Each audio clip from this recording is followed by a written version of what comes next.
Welcome everybody to BOL Diamond Week 1. It's a new season as we start fresh again. I am your host, Glorsnacks, also going to be your caster for tonight as well. I'm joined by the two lovely individuals in my call as well, Pleb and Nasomi. Welcome everyone, thank you. And we also have our special guest, ChatGPT. So that is very, very fun. Would you guys mind introducing yourselves so that way everyone can know? Yeah. Hello. I'm Pleb. I'm the rank 1 jungler in this whole division. I'm gapping everyone in the upcoming weeks. I'm just putting that out there right now. So yeah, that's me. Hey guys, I'm Nasiomi. I'm actually the rank 1. He's rank 2, but yeah, I'm the rank 2. I'm best jungler in the series. So I'm gonna be here sitting with Pleb, and we're gonna be discussing how we think the games are gonna go. Yeah, these dirty enters are. Oh! Whoa! Bang! Oh, my bad. Bang! No, it's okay. So we have the two best jugglers somehow in the exact same place on the Otter Talk. When I feel like, hello, Les Force. Sorry. Yeah, you know like the Ronaldo Messi rivalhood. That's like that's us right now. That's you guys right now. Oh, sure. So which one's Messi? Obviously me. Me. Obviously. Oh what? What? Nah. Oh, okay. We'll flip a coin for it. Heads or Okay. tails. Okay. Egos tails. aside, welcome everyone to this Damn, Honor you're Talk. We're messy, gonna have okay. a fun time tonight as we are going to have talking about our stream game. First of all, is Akuma Sabres versus Flannel Esports Cow Farmers. Should be a really good one tonight as well when you look at the stats personally as well of the players who have played for them. What are your guys' thoughts on those games tonight for the streamed one? I mean, Akuma Sabres, I know played last split, and they basically won undefeated without dropping like any games. I don't know much about the Akuma Halberds. I see they've got a Worm Jones imitator on their team, so I mean he's probably cracked. But Flannel Esports Cow Farmers, they've got the style points. I generally think they're going to take the trophy home tonight. Yeah, I'm not that gonna is lie. the real Worm Jones, by the way. Is it? I've Okay, heard a so lot. we're in for a show. Yeah, I've heard a lot about Puma Halberds. But to be honest, I kind of just like voted for Flannel Esports Cow Farmers because I think their name gives off like a lot of aura. So, you know, it may like impact my decision based on like what I vote, but that's why I voted for Cow Farmers. They're pretty cool. Nice. I mean, yeah, the name is kind of aura, not gonna lie. Also, I do know about the Ravens on those teams, and I know that they're also really good as well. I have seen them play before, as I've been watching a bunch of Bank as well.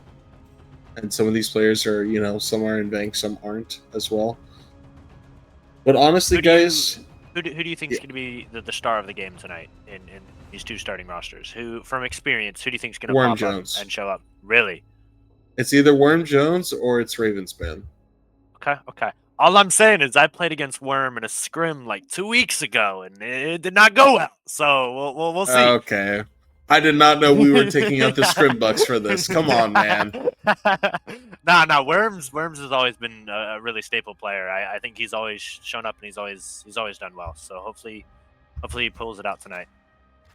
Of course. Yeah, I hope you guys also pull it out tonight, because we can't have the best two junglers in the league losing first week now, can we? True, you're right. Yeah. We actually rescheduled for Tuesday, so you'll have to. Oh, we're rescheduled as well.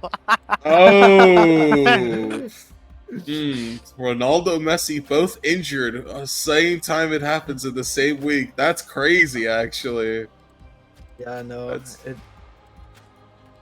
Game without us. It's all good. Looking at Worm Jones, as a jungler, I'm looking at it. I see a lot of Gwen. I see a lot of Olaf and Darius.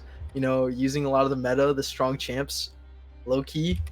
For Fearless, that's what you want. So. Yep. I mean, also looking at his pool, he has so many champions played, and I think that makes it like really, really noticeable in draft, because it makes it so hard to ban one character or one player out when they have 5-6 pocket picks, especially when you get to the games 3 and 5 of Fearless, and I think it's a really big asset having a bigger pool. Right, Yes, not sir. something you have to worry about just yet, though, as most of it is BO3 as well. As now we can really start talking about the predictions for tonight's series already. First game of the night slate, of course, is the Omega Goobers, Drop Dead Gaming, but there may have been a reschedule. Yeah, is what I'm we being told. they were from what I've heard, Goobers has played like 3 back-to-back BO5s this week.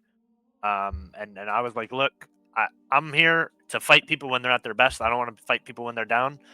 We did not want to play them, especially when they're coming back after being tired like that. We're like, look, you guys want another day, we'll give it to you. We understand. So Respectful.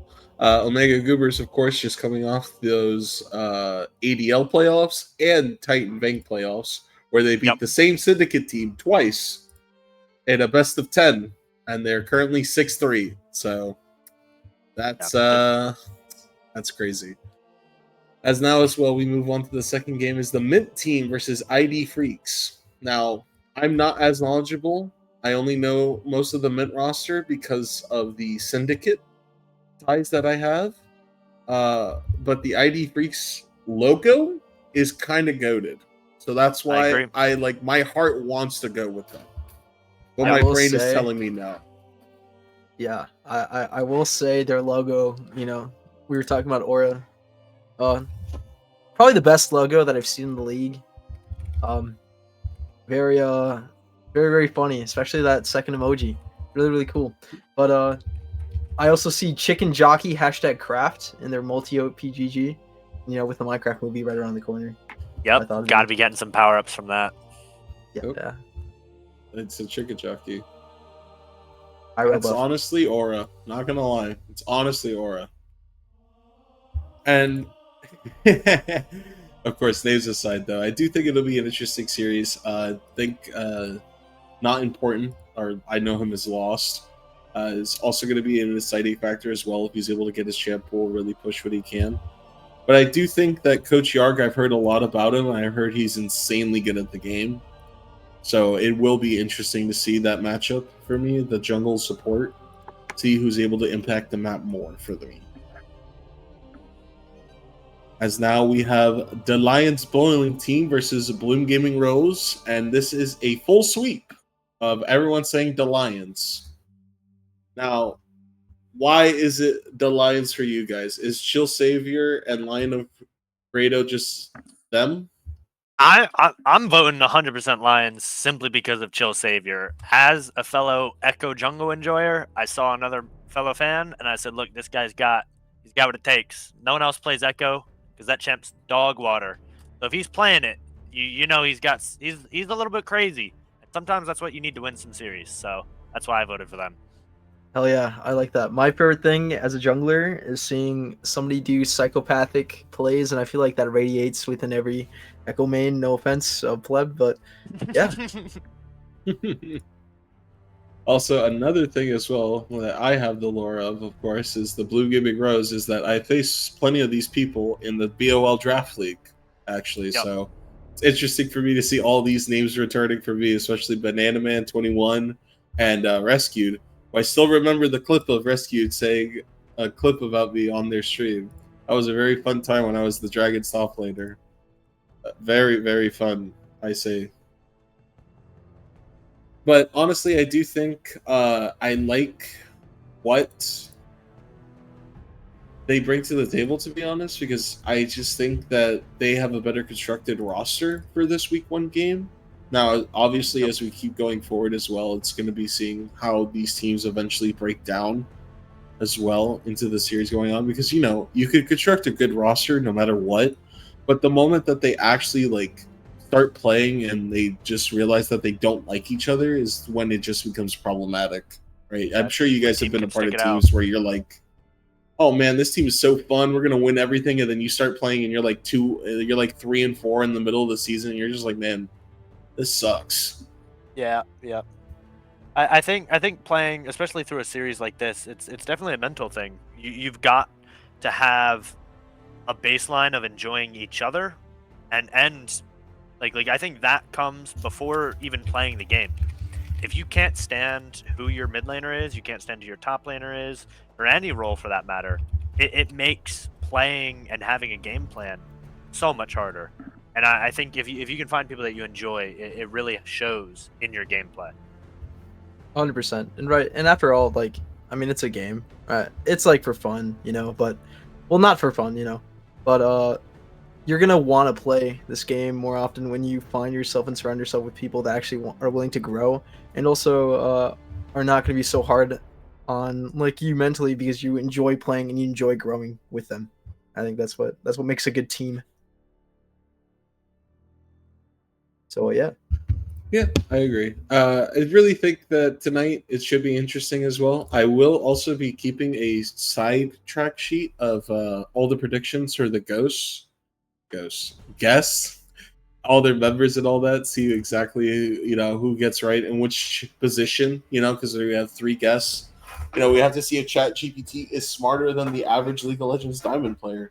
I mean, surely not, right, guys? Yeah, and there's no way. Yeah, I mean, no way. No way. I've seen some people in my solo queue games that I genuinely believe ChatGPT is playing for. So who knows? Maybe. Maybe. As we move on to the next division, of course, Shadow Isles is a good division personally for me. That is our 2 Sin teams as well. The Akuma Halberds team with Worm Jones. The game tonight, of course, Flannel Cal. Really interesting group. I think it's kind of a coin flip for realistically who can come out of this group, in my opinion. What do you guys think? I mean, there's one team that's screaming powerhouse to me. I mean, like Zohair, YouTube, and Terry, all on one team. I think those 3 names are a name that you can go to any division in any of these leagues and throw it around, and someone will know them. And I think that's really screaming a powerhouse to me.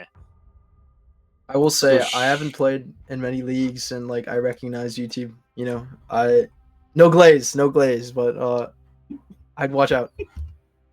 No glaze, of course. As we move on to the Shadow Isle predictions for tonight, 3 of us all predicting GG Zenith, and of course ChatGPT saying that it will be Elysium taking it tonight. So, guys, why is ChatGPT correct and we are wrong? Okay, well, as you know, the main star, starting jungler, Lisa OTP God, Messi of League of Legends Diamond BOL, I think it's important to realize that AI is a growing and new technology, right? So sometimes there's going to be mistakes. You're going to hear the wrong things. It's going to pull from the wrong data, and I think because of that, there's some mishaps, and that's why they said it's going to be Elysian over, obviously, of course, best team ever, BOL Diamond GG season. Oh, best team ever? Yeah. We're gonna. Sorry. Whoa. All I'm saying is this jungler, he has an alt account that is maybe aren't stuck flat. You don't have to expose me. That's okay. crazy. That is Ladies and gentlemen, that is true. I have a plat account, okay? And then look. Let me give you my story, okay? I was playing. I had some stuff happen. Then I dropped a bit of LP. By a bit, I mean like 800.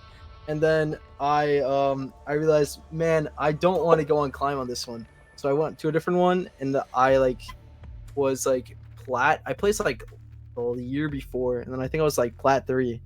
And I've been right now on like my grind, and I'm currently at my peak. And I went like from plat to diamond in like 2 weeks. So now I'd like to, hopefully during this league I can get to masters while winning. It'd be like a double present for my team and for myself. So that's my goal for this league, and that's why I'm like plat on another account. I'm not plat, guys, though. Don't worry. I'm diamond. I'm not plat, guys. Don't worry. I guess we'll find out after tonight. I guess we will. No lie. Okay. As I do think that we're already on the second group as well. The Sin Civil War is tonight. Yep. Guys, surely not Syndicate or CB Batman and his friends.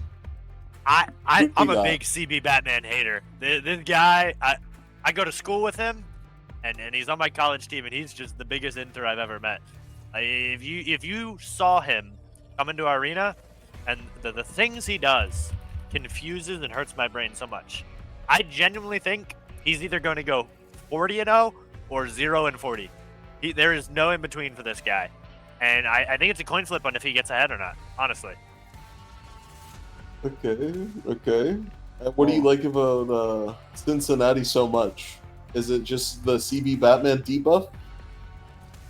I mean, Chris is a really reputable jungler. I played against him in tryouts for Sin like 2-ish weeks ago, and he really showed up and he stepped out in those. I haven't seen him much in leagues, but I think overall, just looking at their accounts and like their OP.GG, they have a pretty solid roster, and so I think they still have a fighting chance for sure. Fun fact: Chris is a graduate.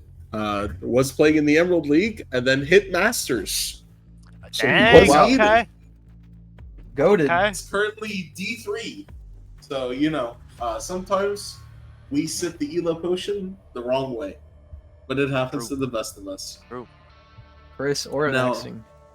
He might have taken all of Legitimately. Nasiomi's OP right here. Oh, yeah, relax. Okay, let me stop. That's crazy. So, so you have Cincinnati. So do you believe in the Batman? I believe in the Batman. I kind of just like voted it because like he was dogging on his homie that went to his like college, and I'm like, yo, that's so messed up. I personally wouldn't take that Batman. So I wanted to vote for you because like I like your name, and also I actually think I have heard of Chris, in one of my previous leagues. I don't know if he played in the LXC, but I feel like I've heard his name before, and I remember him getting like pretty high. Okay. Of course, yeah. I went with Surely Not Syndicate. So that's just my boy YouTube. Of course, Coach YouTube in the Sin server. I got to respect him as well. As they also have the 2 subs that I know personally well. So I see that the bench rider chips are happening this season in Diamond if Surely Not Syndicate wins, of course. I will say, I also like the underdog story, Like, Surely Not Syndicate, very, very stacked, right? Zohair, YouTube. But, it'd be cool seeing, Cincinnati, Of course. And then we're on to our stream match of the night, the Akuma Halberds versus Flannel Cow. I personally went with Akuma. I believe in the Worm Jones effect, and I also know Cray Dog as well. I used to team with him when he was D4, and we were going to be on a team together. I personally think he's also a really good player as well, but I do think that this series, to me, is the pure coin flip of either team can just legitimately win out for it tonight. I don't think that it would be shocking if either team upset the other technically, but you both went with Flannel Cal, so you guys see something that I don't. Is it the Ravens or? Honestly, What I see. Go ahead. Oh, you go, sir. I think they have a cooler name, and in my opinion, that adds like extra CS to your champion. So like the cooler name guarantees you won't miss a single cannon the whole series. So Yeah, it's like I'm fully expecting 10 CS per minute every single roll. Support too. He's gonna have it somehow. Yeah, it's actually in the code that like BOL approves like of cool usernames, and then you can see that they get I think 5 extra adaptive points when you start game. So yeah, but no, real talk. Quintix, I look at his OP.GG and it reminds me of being an Emerald Plat, and then now he reached D3 1 LP, and I'm like, oh my god, he's just like me, and he plays like a lot of jungle. He's been spamming Zyra, and I wanted to spam Zyra because I low-key that's like a pocket pick right now. So you just admitted to having a pocket pick on the Otter Dog? Yeah. So ban Zyra if you guys are playing against me. Trust me. Oh, wait a second. This guy may be the Ronaldo. Not gonna lie. Let's see. I think it's a mind game. Honestly, he may just be saying this.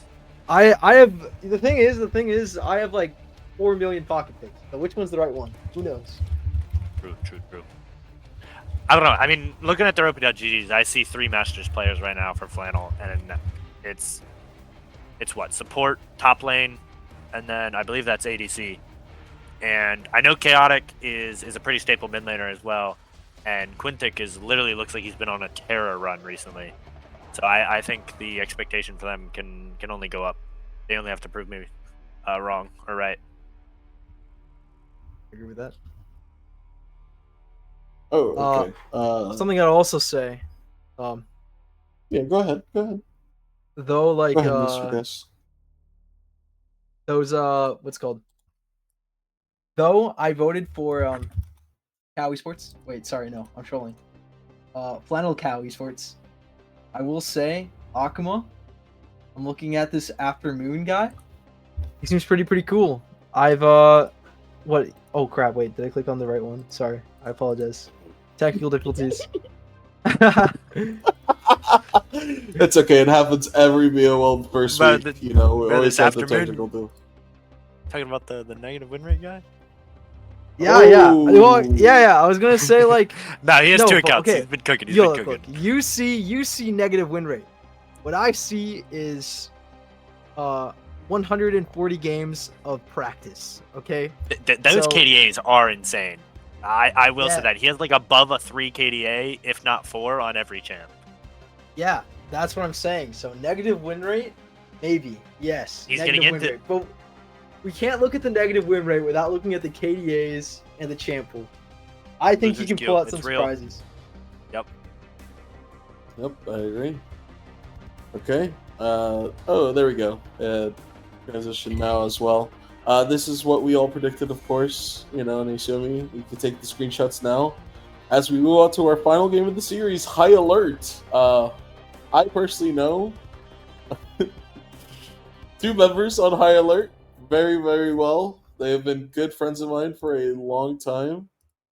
And honestly, I also support Jake OK1 because he is a Sin Lifer like I am as well. But I think this Merc Ocean team is a Emerald graduate team mostly for me.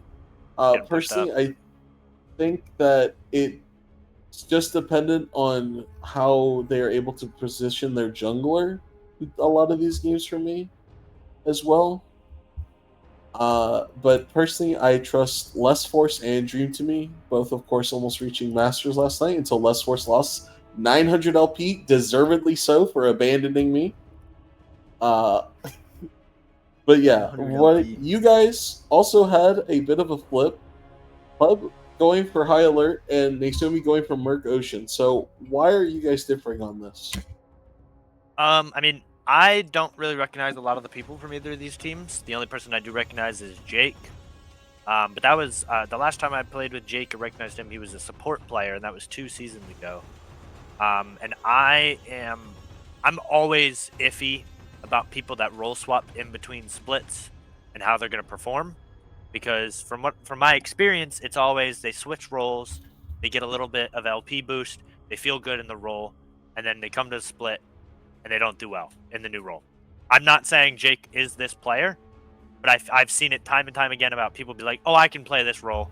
They go in and then they just get stomped game after game after game, because solo queue and competitive are 2 different fields. Now, I know Jake did play jungle in, I believe, a split, I want to say, for Titan in the most recent split, I think. And I think he performed pretty well. So, we shall see. We'll see. But I think High Alert takes it pretty easily. You know, I also don't really know both the teams, but hopefully I get to meet them after this league ends and whatever. But I saw Jake and I was looking at his OP, and I see him as kind of what you said, an Emerald graduate. He's currently Emerald 2. He was Emerald 1, peak top tier, 48 LP. And I think he kind of reminded me of myself like a year ago. And I see a lot of his champs, Lilia, Gwen, of some brand. Ew, Nefiri! Oh. Okay. There's lots of Karthus in there, too. Yep, Lots you of got to talk Karthus. about Jake Karthus. Jake Karthus. I want, pick that. Jake, when we play, when we get the playoffs, pick Karthus. I'll leave that shit up. Just saying. Oh, do Saying, not yo, you pick give me- Karthus, Jake. Do not pick Hey, Karthus. We already You had give this me talk. Echo. I'm in your jungle, level 2. Let's be real. It's happening. But the reason I vote for them is because I kind of like was dogging on ChatGPT about like being wrong, but I think ChatGPT and we really like locked eyes and we're like, yeah, this just makes sense. And I already see an underdog story, coming real, and Jake OK won, proving that this Emerald guy can really make it in the Diamond Leagues, and I want to see him succeed. Okay, so you love the underdogs. Yeah, I think Is it's that cool. it? I think it's cool. I think it's cool when a team that's not really supposed to win or that everybody doubts, is Goes up. makes playoffs. Ooh, wait a second. Jake Almighty is DMing me right now, telling me some encouraging words after the small conversation I had with them. Very, very heartwarming from you, Jake. Very, very heartwarming. Maybe I may change my prediction because of these heartwarming things you said to me, of course. You in But danger? Are you in danger, Glor Snacks? I am in danger. He did tell me some Okay. very interesting words. All right, as we move on to our final group of tonight, Ishtal, we have the Milkmen versus Kitten Kingdom, and it was a 3-1. Even ChatGPT is agreeing with me and Naomi, while Pleb goes for Kitten Kingdom. I think this is a, Pleb would say, or a name for them. I agree. I mean, I played against the Milkmen the other day in a scrim, and they looked strong. They really did. I can't speak on many of the people from Kitten Kingdom, but I mean, just look at that profile. There's no way you're gonna show up and see that picture as your enemy, and you're gonna be like, I'm on my A game today. You're gonna go up to that game, join the lobby, and you're immediately gonna be pacified. And Kitten Kingdom is gonna come out strong and 3-0. I'm calling it right now. It's gonna happen. All right. Well, another interesting fact: the mid laner for Kitten Kingdom is a Emerald graduate. They Okay. are a support Emerald graduate, though. Okay. I So may they're- have to change my. No. I still believe. That's crazy. Look. Come on, man. Look. If we want to talk about Aura, right? Like it's got an okay profile picture, I think it's a good, like, it's pretty cute, right? But the Milkmen, right? Buff man staring into your soul. I don't know. Is that Vayne and Alistar combined? I can't tell. Maybe Omni Man. But the coolest part is the jungle mid ADC with a sub, all named Worm Jones. I think that's really, really, really cool. That's Aura. Yeah, that's hella world. You have Worm Jones, hashtag Kodak, Worm Jones, hashtag Jungle Diff, and then Ism. I don't know what that means. Yeah, but... I believe that's Cole in the mid lane. Yeah. I don't remember which one Kodak. I think Kodak is the real Cole Jones or Worm Jones in the jungle, and then I think Ism is, I want to say, Rap. I don't remember. No. The Worm Jones Kodak is the Jungle Worm Jones. It's not the the top lane one. Gotcha. Yeah. So, fun fact, that was XG Worms that just recently played as well, and now they will face off against each other in BOL. So that's always fun as well when you someone you're matching names with and you just get to beat them for namesakes, of course. Dude, the better but I worm also honestly I do think Milkmen have enough firepower as well in the game series as well that it should just be okay for them. Also, of course, you have Fozzie Bear, and Daddy Dairy, like aura names, no? Like actually these just names are like pretty goated. BOL buff. We said that earlier. That adaptive force is gonna go crazy. True.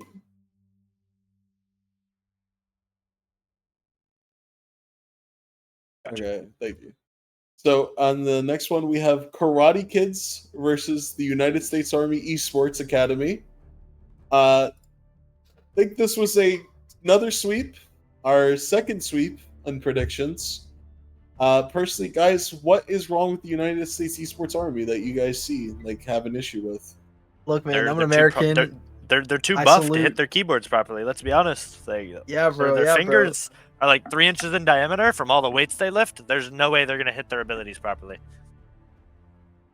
bro. Yeah, All right. 100%. So Like I'm an American. I do the pledge. You know, salute to the soul to like you know.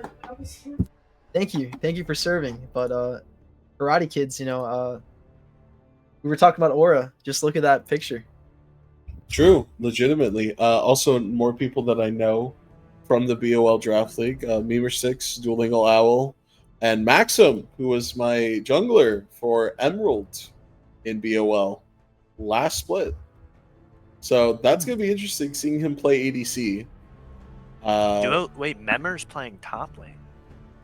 Yeah, that's also. I don't know why Memer's playing top, but you know what? It may be Aura.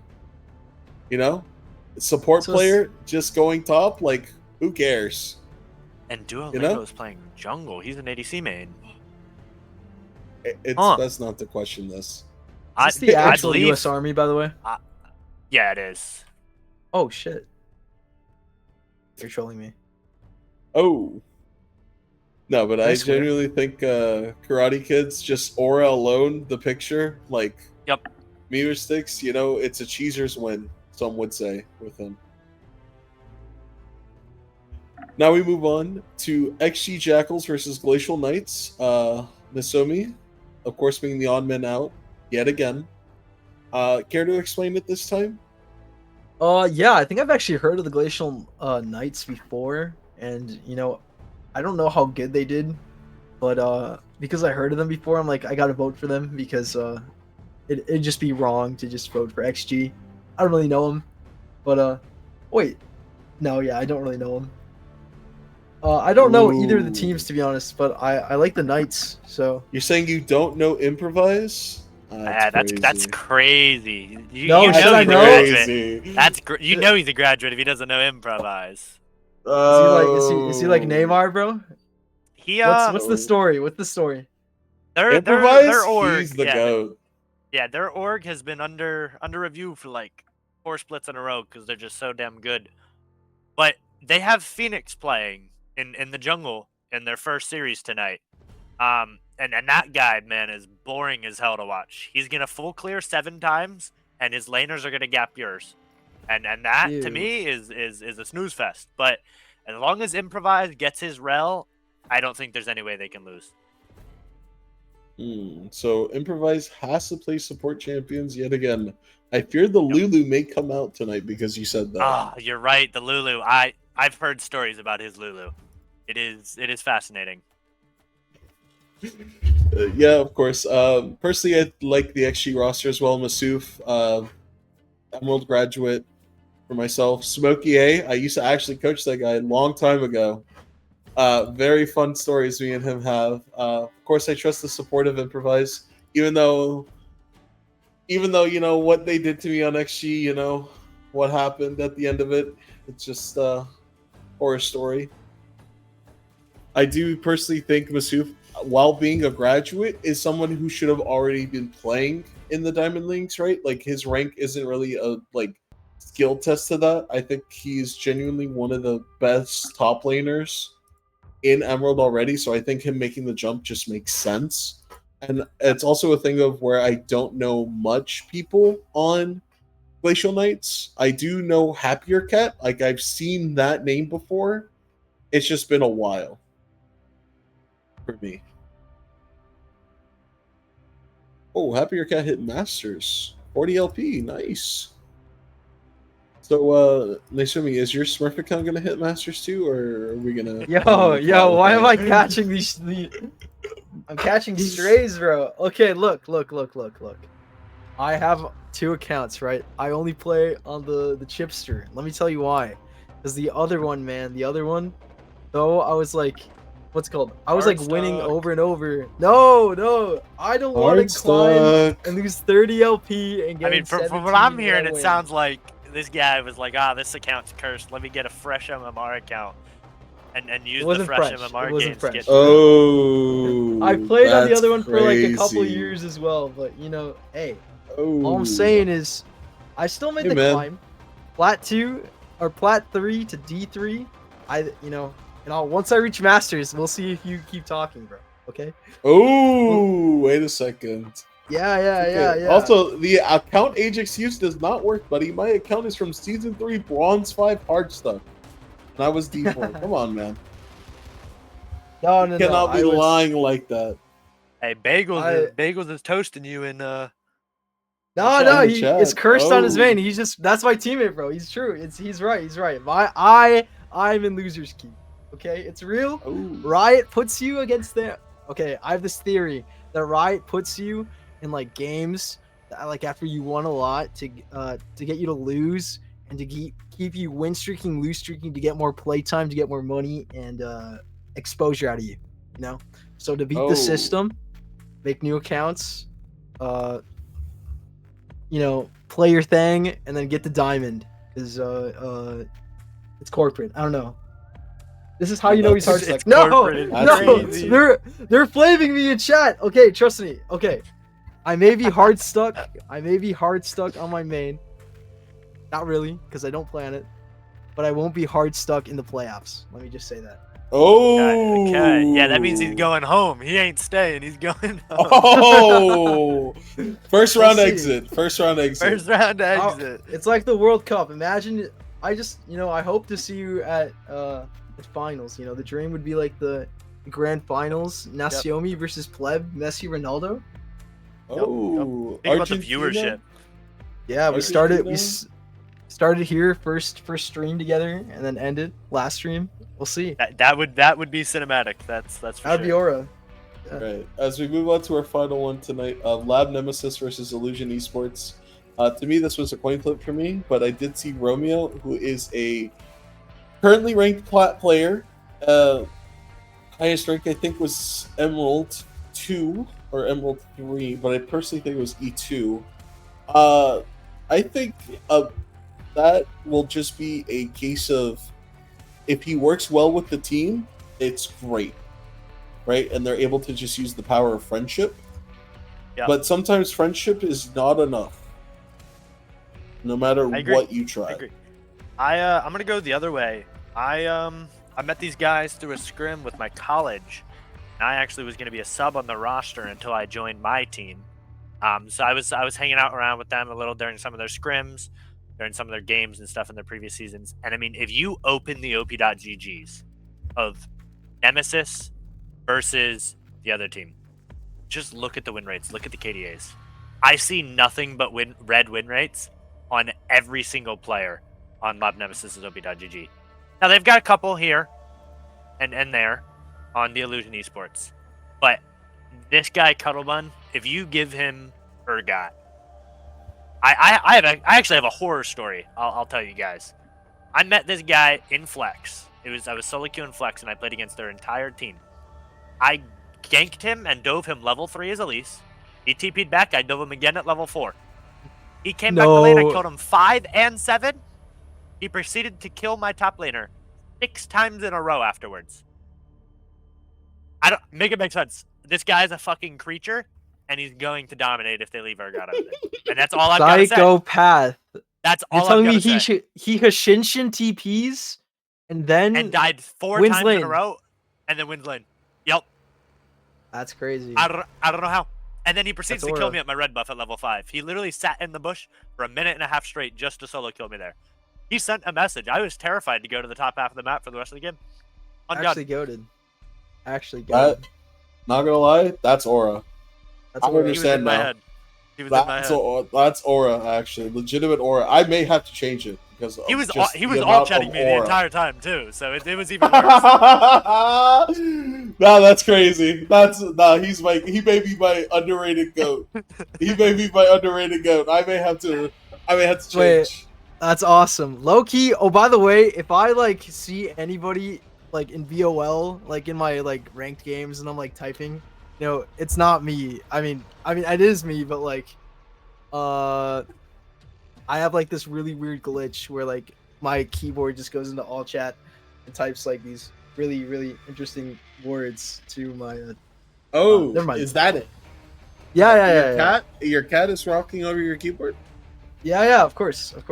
No, it's okay. I'm untiltable, and I will say this. I'm I untiltable.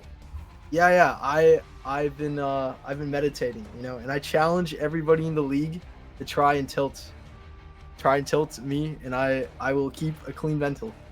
I'm like Master Shifu. Oh, What are the rules on all chatting in games? Right? Wait, oh yeah, are there? Please keep it. Yes, there are rules, of course. Please be respectful to each other in game. Don't do anything What that'll if it's get your team in mutually trouble. offensive? What if we No. both agree? Okay. No. Okay. That does not work. Come on now, we have to play nice with each other. This is a league after all. We're all, still human. You're right, 100%. I'm sorry, BOL. I took the Summoner's Code before I started playing, and in the Summoner's Code, I have to be respectful and, and nice to all. Yep. I'm And just if gonna you turn aren't, chat off. that's a good idea. All right, Surely we can banter. Surely we can banter in between games, though. Correct? Like in as long as it's not in game and you do it in the proper chats, there's no problem. Okay. Awesome. Right, I think that's pretty much all next of our predictions for the games this week. Do you guys want to do like a quick little, just see who do you think is the best team in each division? I'm going to ask you guys Each division. right? Okay.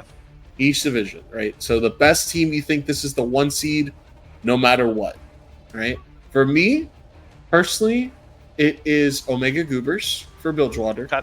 just because of how much time that they have played together and the fact that they've reached ADL finals and Titan finals this split. Yep. All right, Pleb? I'm gonna go with my team, DDG. I think if you've watched any of the streamed of their games in both of those finals, my ADC Blush is subbing for them currently, and all I've got to say is he's been putting on a fucking masterclass. You watch any of those games, and Blush is single-handedly destroying bot lane, game in, game out. And I think now that I have him on my side, I think we know a little bit about them, and I think we can exploit their weaknesses. Okay. Misumi? As much as I want to say DDG, in reality, I don't know. I'm just gonna say DDG because that's my boy, Ronaldo. Yep. But I will also A bit acknowledge of a the Omega bandwagon Goobers. pick, some would say. Yeah. I'll acknowledge Omega Goobers, but what I'll tell you, for sure, it's definitely not Elysium because we are beating them on Tuesday. Oh, you're gonna beat the Lions? Fighting words. Yeah. Come on now, the bowling club is there. The Lions are. Right. Yeah. Yeah. Okay. For Shadow Isles, I think it's clear cut. Yeah, it's pretty close. It's pretty obvious on paper. I think it's surely not Syndicate. I think it's. Let's all say it on 3. Lose. Ready? 3, right. 2, 1. GG Zenith. Not Syndicate. Oh.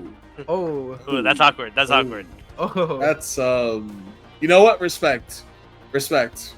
Putting yourself up there. Respect. Reality-wise, though, like it's Zohair and YouTube. Yeah, I think Chilla. there's a lot of teams that have a lot of players that do a lot. But when you've got 3 known names and 3 powerhouses in that division, at least the way I see it is I'm hoping they mess up and someone gets them out of the playoffs. I hope one of these other teams, because there are other strong teams in that division. Don't get me wrong. High Alert is very strong. Flannel is very strong. Cincinnati is also pretty strong. GG Zenith, I mean, as long as Chipster here keeps performing like he is in solo queue, they have a running shot too. So hopefully someone can take out that powerhouse. Hopefully first account perform. Yeah. Bro. Sorry, man. Like you gave me the ammunition, man. I'm gonna take it. Like you're like loading the gun for me. You're like, please don't press the button, bro. Please. Okay. I just want to say that my team, we're pretty new, and many people haven't heard of us. But it's like my dream to. I guess it's kind of like I really like to get known after this this league. So if we can if we can contend and put our name up there, hopefully we can be recognized as a powerhouse. We have some pretty good players. A lot of them have hit masters before. Some of them are currently masters, and they're all they're all really really talented, and they're all willing to learn. And I think we have a pretty good shot at taking some of these what you said, highlight minions syndicate. I guess we'll see. We will. And finally, for the third division of Ixtal, honestly, it could be a lot of people's division. I think I like XG Jackals the most. Yeah. Right? But some of these teams do have the power of friendship and love behind them, you know? And sometimes that's enough. I think the 3 teams that stick out to me is Nemesis, Jackals, and Milkmen. Those are the names that I recognize the most. Nemesis, I know, have played together with each other for a long, long time, and so I think that goes a long way. I mean, they've got the matching names in Milkmen, and you can't beat that. So I think it's a toss-up between those 3. All right. So going to go ahead and get any closing statements from you guys, any hot takes, anything you guys want to let be known on stream right now. I just have a quick thing that I want to discuss. Which out of the Bilgewater, Shadow Isles, and Ixtal do you think is like the most stacked division and like the weakest? Shadow Isles. Yeah, Shadow I think Isles Shadow for Isles sure is most definitely the stacked. hardest, for sure. Shadow Isles is unironically the group of death, I think. It And is then Ixtal, very, very difficult. And then the group of life is probably Ixtal, because it's an unclear top 4 right now. Yep. So I think that's how it is. And then, of course, the normal group is Bilgewater, where you have a clear cut, but you also have people that can just surprise you at the end of it. Okay. Take it over. Yeah, I agree. Any hot takes, guys? Anything you want to say, Naisumi, before we close you out on the Platt allegations? Okay. Before I get closed out. I'm not Plat, guys. I'm Diamond. I'll be Masters by the end of the year. You have my word. Hey, tell them about the bet. Wait a second. No, I hold can't on. say. We gotta hold on. We gotta hold on. Auto talk for this. Oh, we're gonna delay. No. I mean, I'll spill the beans. I'll spill the beans. No, okay. I made a bet with my friend. Right. He said that I couldn't get Diamond 1. He said it would take me like 5 years to get Diamond 1. He was a doubter. And then I went from Plat 3 to D3 in 2 weeks because I low-key don't like being underestimated. That shit sucks. So I think I can get to D1 in like the next couple of months, maybe Masters by the end of the year, and we currently have a $1,000 wager on it. So it's, yeah. But wait a second. Is BOL gonna get a cut of these proceeds? For help pushing this bet forward, or Right, totally, 100%. No. Depends. If we, Hey, if you get hard stuck and you need some tips, just ask. I got you, homie. That's Aura. Not gonna lie, that was Aura. Okay, and I think that's in reality, I hope everybody has a good time playing. I don't know a lot of the people, but I'd like to get to know everybody, and everybody seems cool, and this seems like a really well organized league. So yeah, I mean, I just want to tell everybody good luck. Yeah, I think there's definitely a bigger split than last time because there was a pretty clear cut winner last split with Akuma. I think there's definitely a lot more players in the game. I think it's going to be interesting. Okay. Well, thank you for joining us for week 1 of Otter Talk for the BOL.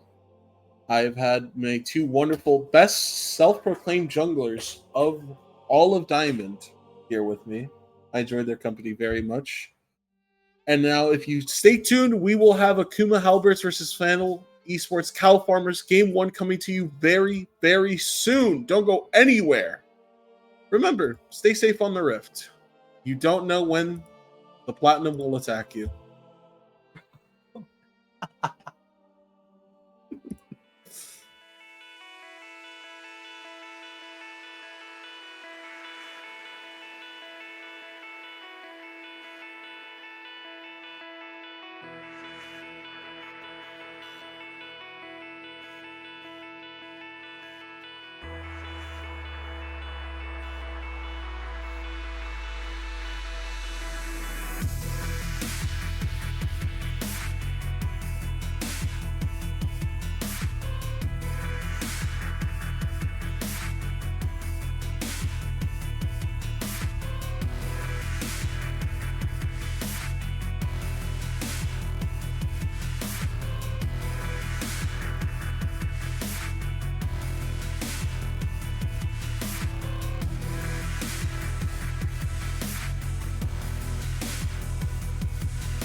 Welcome back.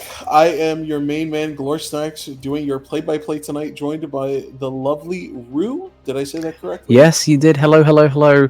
Anyone who was here yesterday will recognize me. I am back once more, joining the Blue Otter League. It's my first split here, so I'm really happy to be here. How are we feeling coming to this matchup? We have Akura against, let me get this right, because it's a mouthful, Flannel Esports Cow Farmers.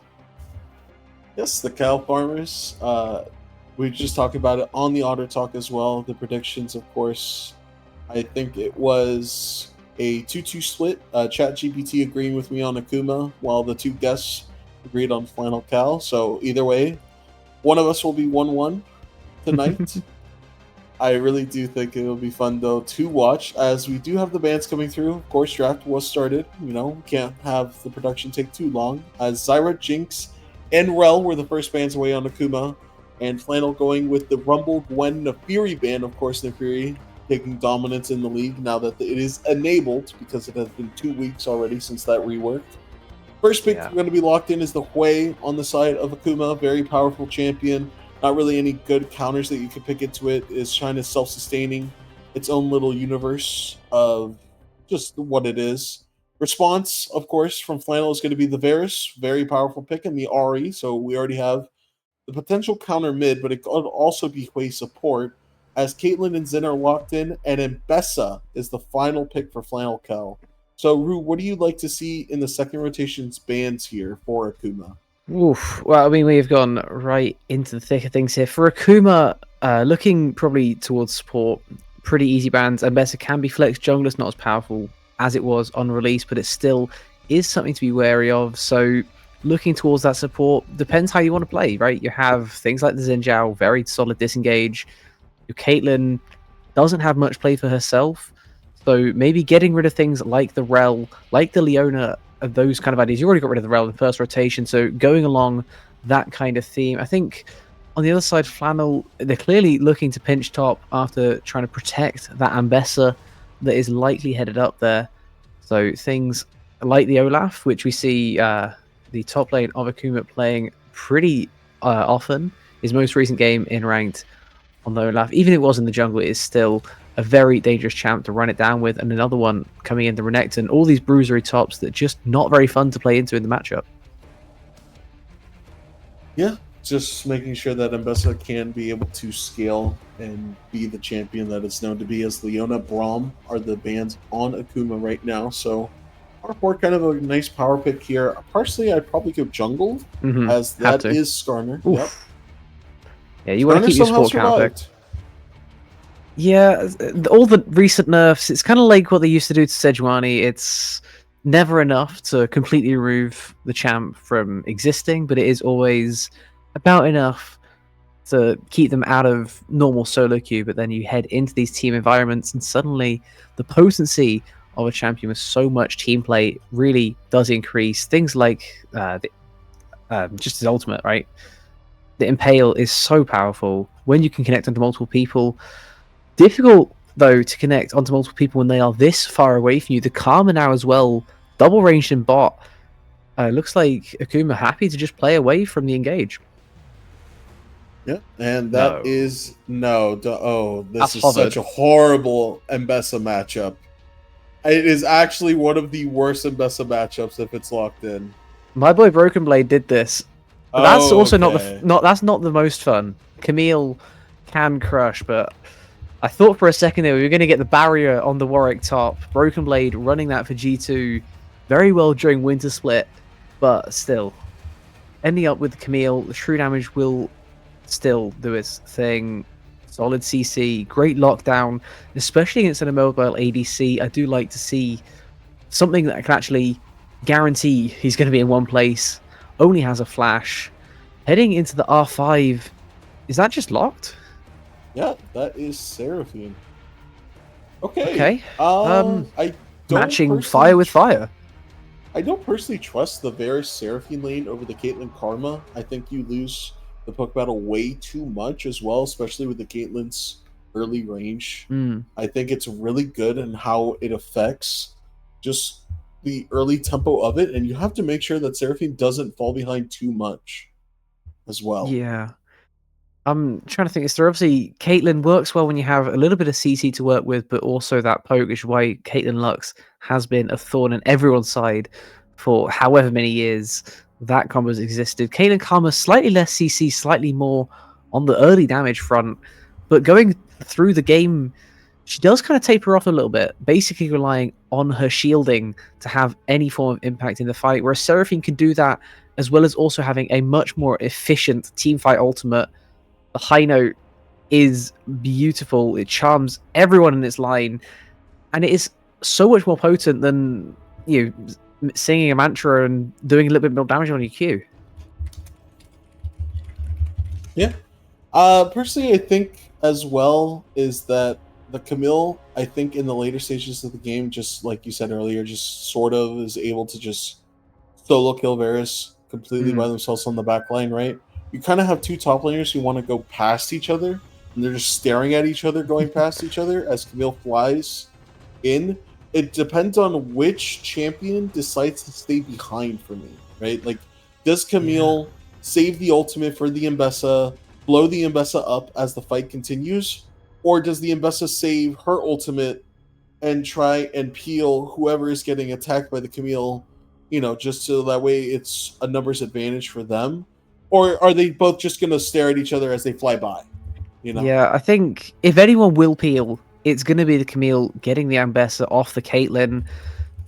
In this, the Flannel draft, they have Ascana, right? We cannot underestimate the peel power, the peel potential from that champion. And we also point out, the Seraphine charm, the Ari charm as well. There are many, many tools to really lock down the Camille where they don't necessarily exist on the other side. It feels like Ambessa kind of has a bit more reign than the Camille might do. Yeah, I think. Yeah, I personally do like how it is for Akuma. Flannel does have the better team fighting comp in my eyes, but you know how games are.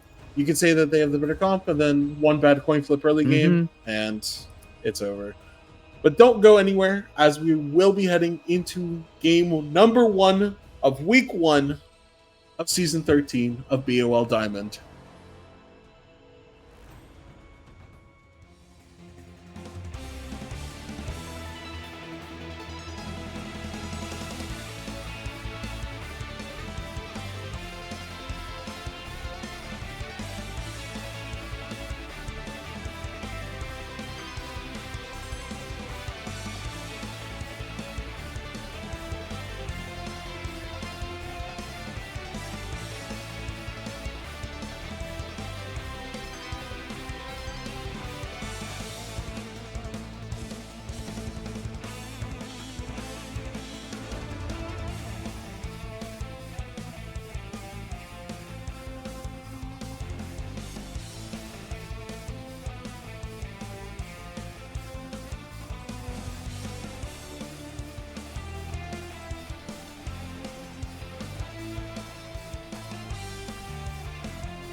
Welcome back to game one of our fabled series of week one of Diamond. I'm still Gorsnax, joined by Mr. Rue. Yes, sir. Still here. Still We here. are ready for the first one here. After looking through these comps a little bit more, it's difficult to kind of decompose who really has the advantages heading into our late phase of the game. But what we do know early is the lanes that they're going to be in. And Caitlyn Karma, especially, is an incredibly oppressive lane. I'm very interested in this bot side, what Ravensman and Neo Tank can do to try and mitigate a lot of the damage that will be coming through early. On the other side, Ambessa is still Ambessa, so top lane, basically a nightmare whenever that champ is revealed.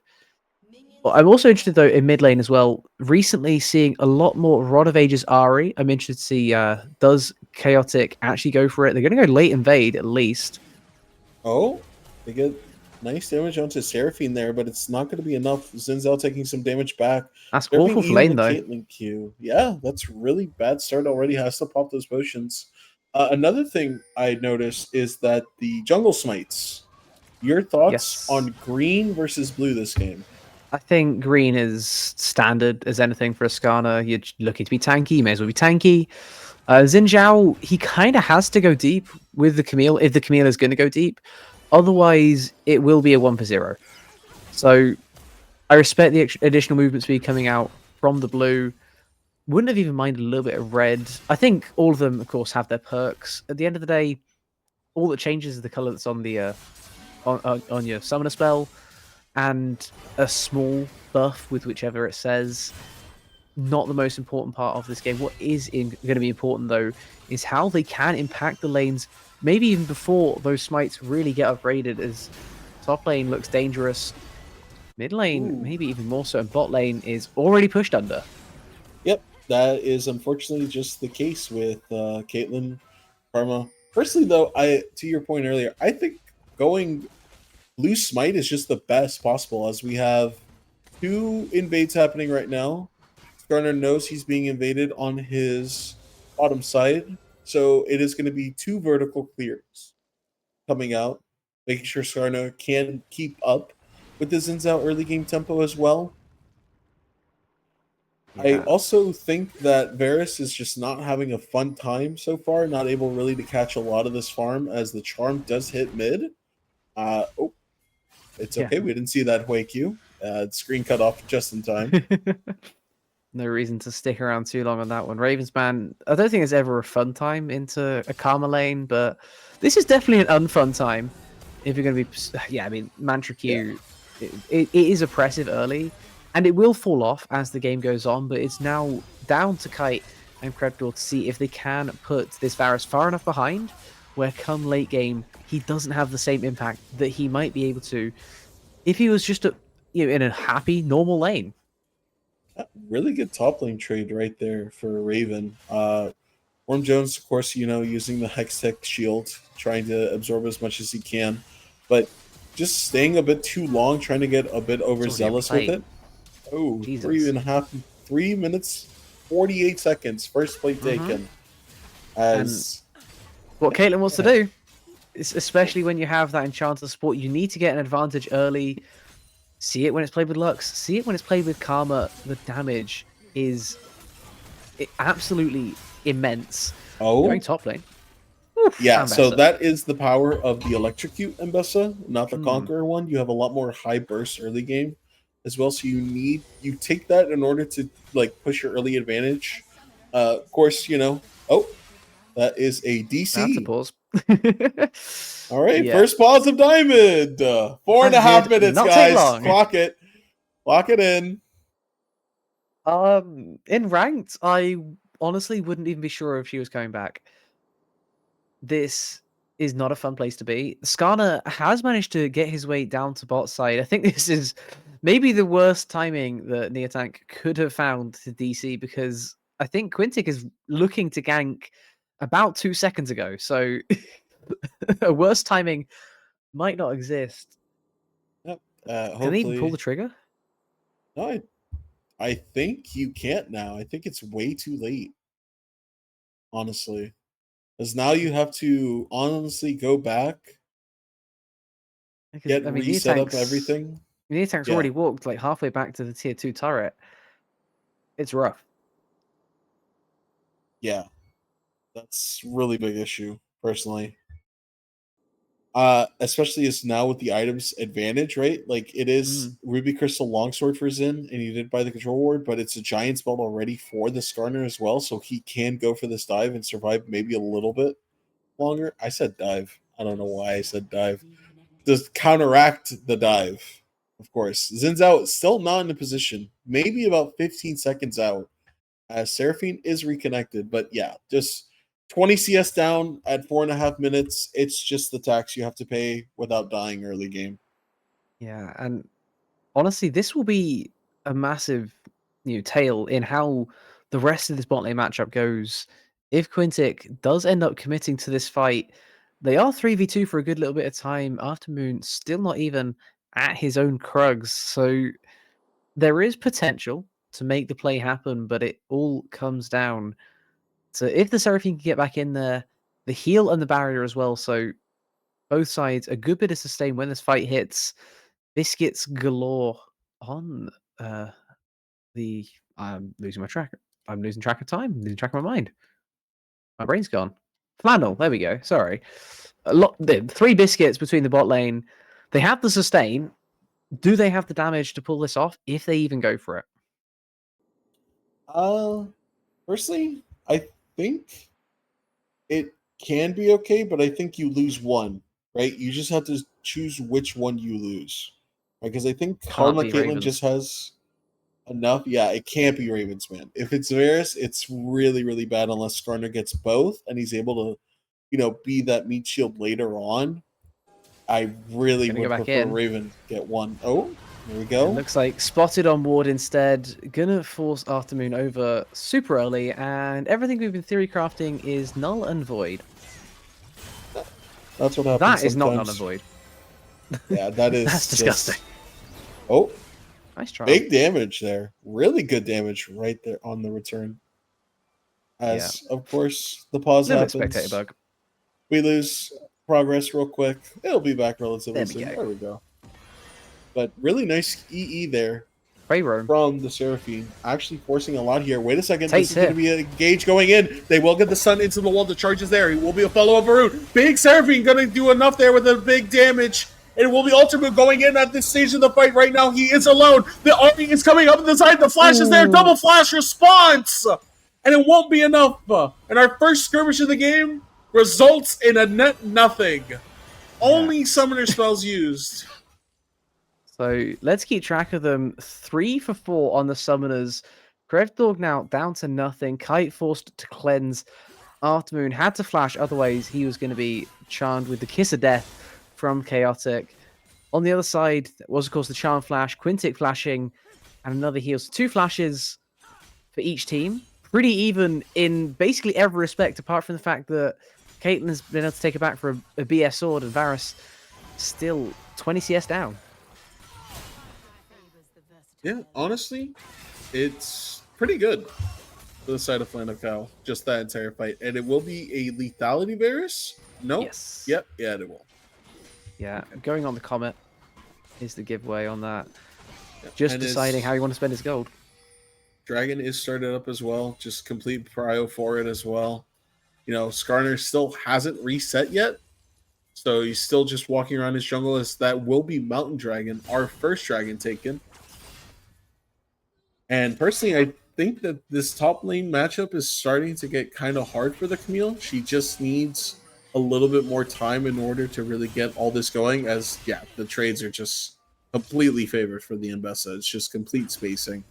Yeah, I don't Well, think more time exists. The second you have more time is the second that Conjured Raven picks up an Eclipse, and suddenly you're out of time again. And it is going to be the Catalyst, Ari, picked up this game, so we will be seeing the Roa build. Yeah. Span. Feels very bold dodges. Now. Oh, wait a second. This is a Hello. really good flank right here. But Ultramoon is on the jungle as well. Wait a second. They're going to go in on Kite.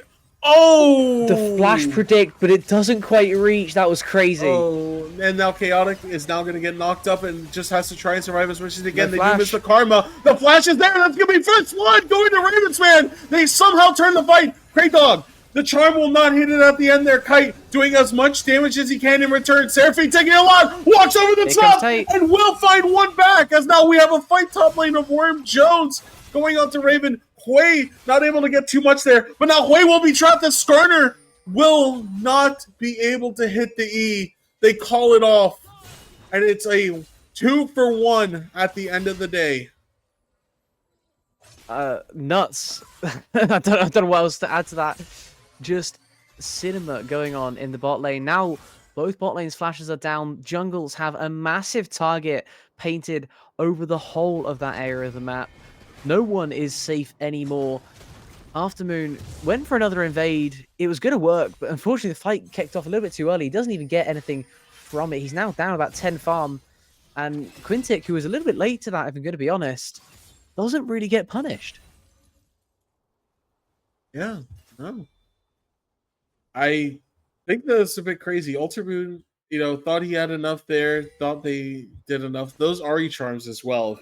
Either one of those hit, I think it's just a 3-for-0. The flash predict was absolutely nuts. The fact that it missed by about a millimeter, I can't exactly blame him for going for it. Kite knew he had to flash on that. But it was so close to still hitting. Unfortunately, just out of range for Chaotic. Didn't quite find the Caitlyn, who stays pretty strong in this lane. Picks up those boots as well. BF Sword plus Berserker Greaves. Not a fun matchup still for the Varus, who's only just got himself a tier 1 boots. Yeah, it's just They're going again. Brilliant. Oh, here we go. Wait a second. This could be a big play here. This is going to be really good. The Impale's there. It's going to be a nice route, though, on the other side. Ooh. Nice piercing arrow, as they won't get too much more out of it. But, of course, with the Seraphine Skarner doing the bot invade as well. Ultramoon is here again. All right, it's another repeat. Yeah, and I pointed out that the bot lane is now the target. I was not kidding. The second a single ADC loses a flash, junglers' eyes light up. You can see it when they have player cams. This time around, one ADC is clearly doing a little bit better in terms of the farm, and now maybe is going to go for the dive there. The Seraphine will hit on one. That's going to be the big wind become lightning. Ultramoon will fall for it, but it is a huge kill. They do get the feat of warfare just before that tower shot finds him. And yes, Varus does get a kill there, but Varus is down almost 50 CS at this point. So it's a lot. Oh, Ari is able to dodge everything right there. We didn't see that. It's a flash. Yeah. The gank got a flash. That'll do. Yeah. Heading back down to the bot lane, though, it is now even worse. Raven down 50 CS, and sure, 2 kills, 1 assist. Who cares? He has tier 1 boots, and most of a Youmuu's Ghostblade. Guy on the other side of the rift is about 500 gold away from a full-on Yuntal Wild Arrows plus tier 2 boots. There is a massive gap forming in this bot lane. 3 plates going over, and now down to 40 CS difference. It is a brutal matchup that he's forced into, and maybe it gets better now. It's going to be some swaps coming here, as Camille will go bot in order to not really dive to them. Mbessa Way going to go top for the Grubs play as well. Worm Jones able to just kind of survive as much as he can. Of course, the moment he does fall, Mbessa does have that Eclipse as well. And it will be the second objective of the game given up. Second set of grubs, not exactly Akuma's. They did trade the early game objective, of course, the dragon for the first set. So Beat Warfare is currently 2 of Monster Slayer for Akuma to the 1 of Flannel. They did lose the Warfare, but of course you can change that with Tower. But from how it's been looking so far, I don't think so.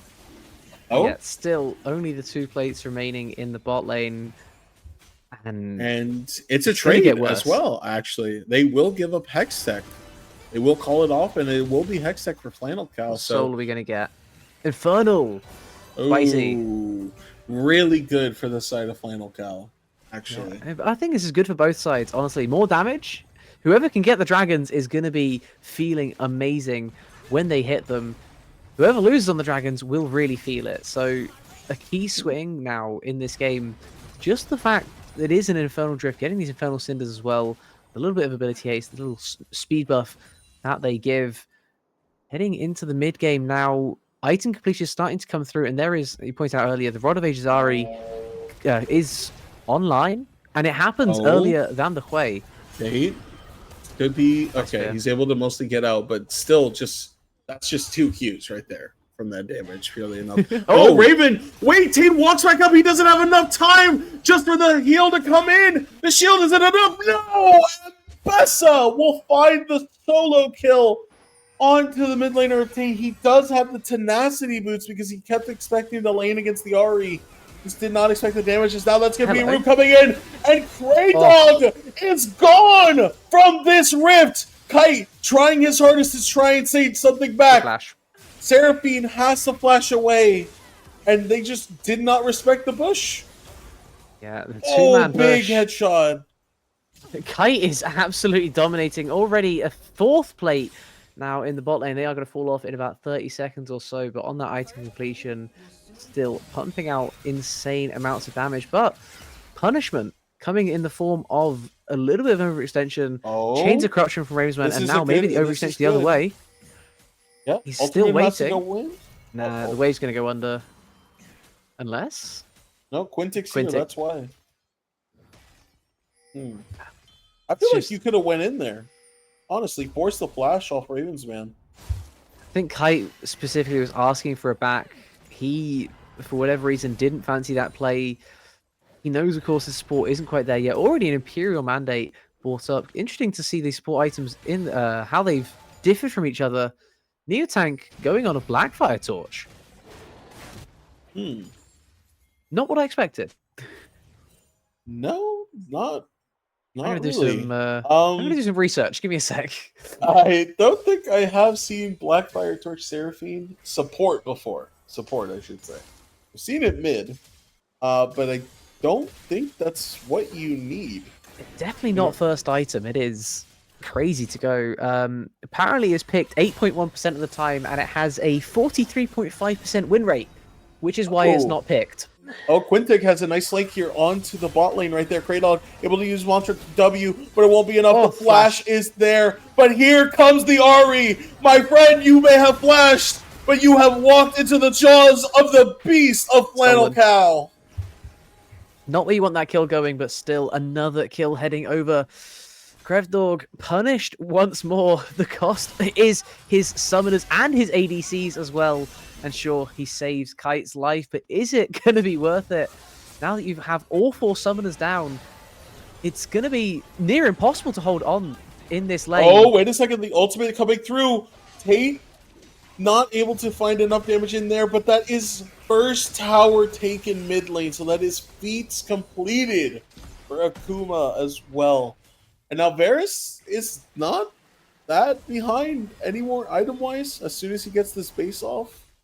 Still down a lot of CS, of course, but able to get all of those extra tower gold right there, split it between 3. It's about maybe, I think it's 275 for first tower, or 300. It's like a little bonus extra. Yeah, he'll get about 100 in the local gold, about 50 overall, maybe 150 total. It's not a massive amount coming in. First Blood Tower still matters more than the rest, but especially in mid lane as well, the map presence that this is going to afford Akuma may be worth even more than the gold. The rest of the map really opens up once you get that mid lane tier 1, the side lanes are now the threat, and they're just going to oversend it 3 people towards the bot lane, and it cannot be defended. It's now 2-1 in towers. It looks like the Rift Herald is the return play. Yeah, I mean, good trade from Flannel Cal, recognizing that Ari, you know, probably thinking that they're sending multiple down there. Just going to go for the nice trade of it. CS-wise, the differences that the jungle had, that Skarner was up, is now neutralized. Mid, about 10 CS, Blackfire Torch coming through. Bot lane, still 50 plus CS difference, which is unfortunate. This And is the phase of top- the game where, especially Clancy Varus, will be happier. I have to say, he will now get a lot of push in mid. Alter you look Moon. towards Wait a top, second, it's he gonna- flashes forward. That's going to be the fallback coming in. Camille is here and both into What a the charm. fight. Kite have to run, but it's just like Arcane, where it won't matter. And that's going to be one shutdown coming through as well. They are running on the side of Akuma. Tate teleporting in on the side will now be starting to get engaged on. But here's the Way ulti coming in. This is a potential good fight for Akuma if they can get it. It's just low HP bars on both sides. Ravenman hit by the QW of the Way. Ari Charm goes wide. This dragon is up and maybe the play call right now. But now Mbessa looking to recall, not able to find it yet. Seraphine is still coming back to base. About 10 seconds out. This is the fight. They're going to go look for it. Going to force the Varus completely away. The Severing Bolt was absolutely humongous, of course, dealing a lot of missing health damage. The less health you have, the more damage it does. It gets extremely deadly when you're already low HP. It's basically just a massive execute. And it's not a great back for the Varus either. He's still a good chunk away from his mana immune. We can really start pumping out the damage onto those waves. Second Drake will head over to Akuma. Still a couple minutes, a couple Drakes away, 10 minutes or so from the Soul themselves. Pretty even game state. Yeah, especially how that first fight initially took place as well. I mean, it was interesting. Ultimate flashing forward is crazy to me personally. Just trying to get as much as he can disruption-wise. But at the end of the day, it's a 1-for-1 as... Oh, Ravensman will just eat the ace in the hole. Yeah, it was a 1-for-1, and of course that is, you know, the overall thing that will count for that play. But looking now to the future plays, the number of flashes that are invested again, unfortunately, the beat drop from Neotank will not find its mark this time, but there's all the more reason to go for it when there are no flashes, especially in top lane. Tate has to find a way out of here. Ultimate is now coming in to support his mid laner. It will be the knockup. The Impale is there, but it doesn't mean anything as the TP from Ari now coming in as well. A big play that we did happen to miss earlier as well was that shutdown for the K. Oh, wait a second. Chaotic wants to go back in. Using the Spirit Rush, will not find the charm. And I think this play is now over as Ultramoon is now there. Nice. That's going to be Root coming in. Is he going to go for it, though? The answer is no, and it will be just seemingly the end of footsies on this side. Another clean kill found. Feels like our red side here is very reluctant to use their flashes. Their summoner spells are there to be utilized.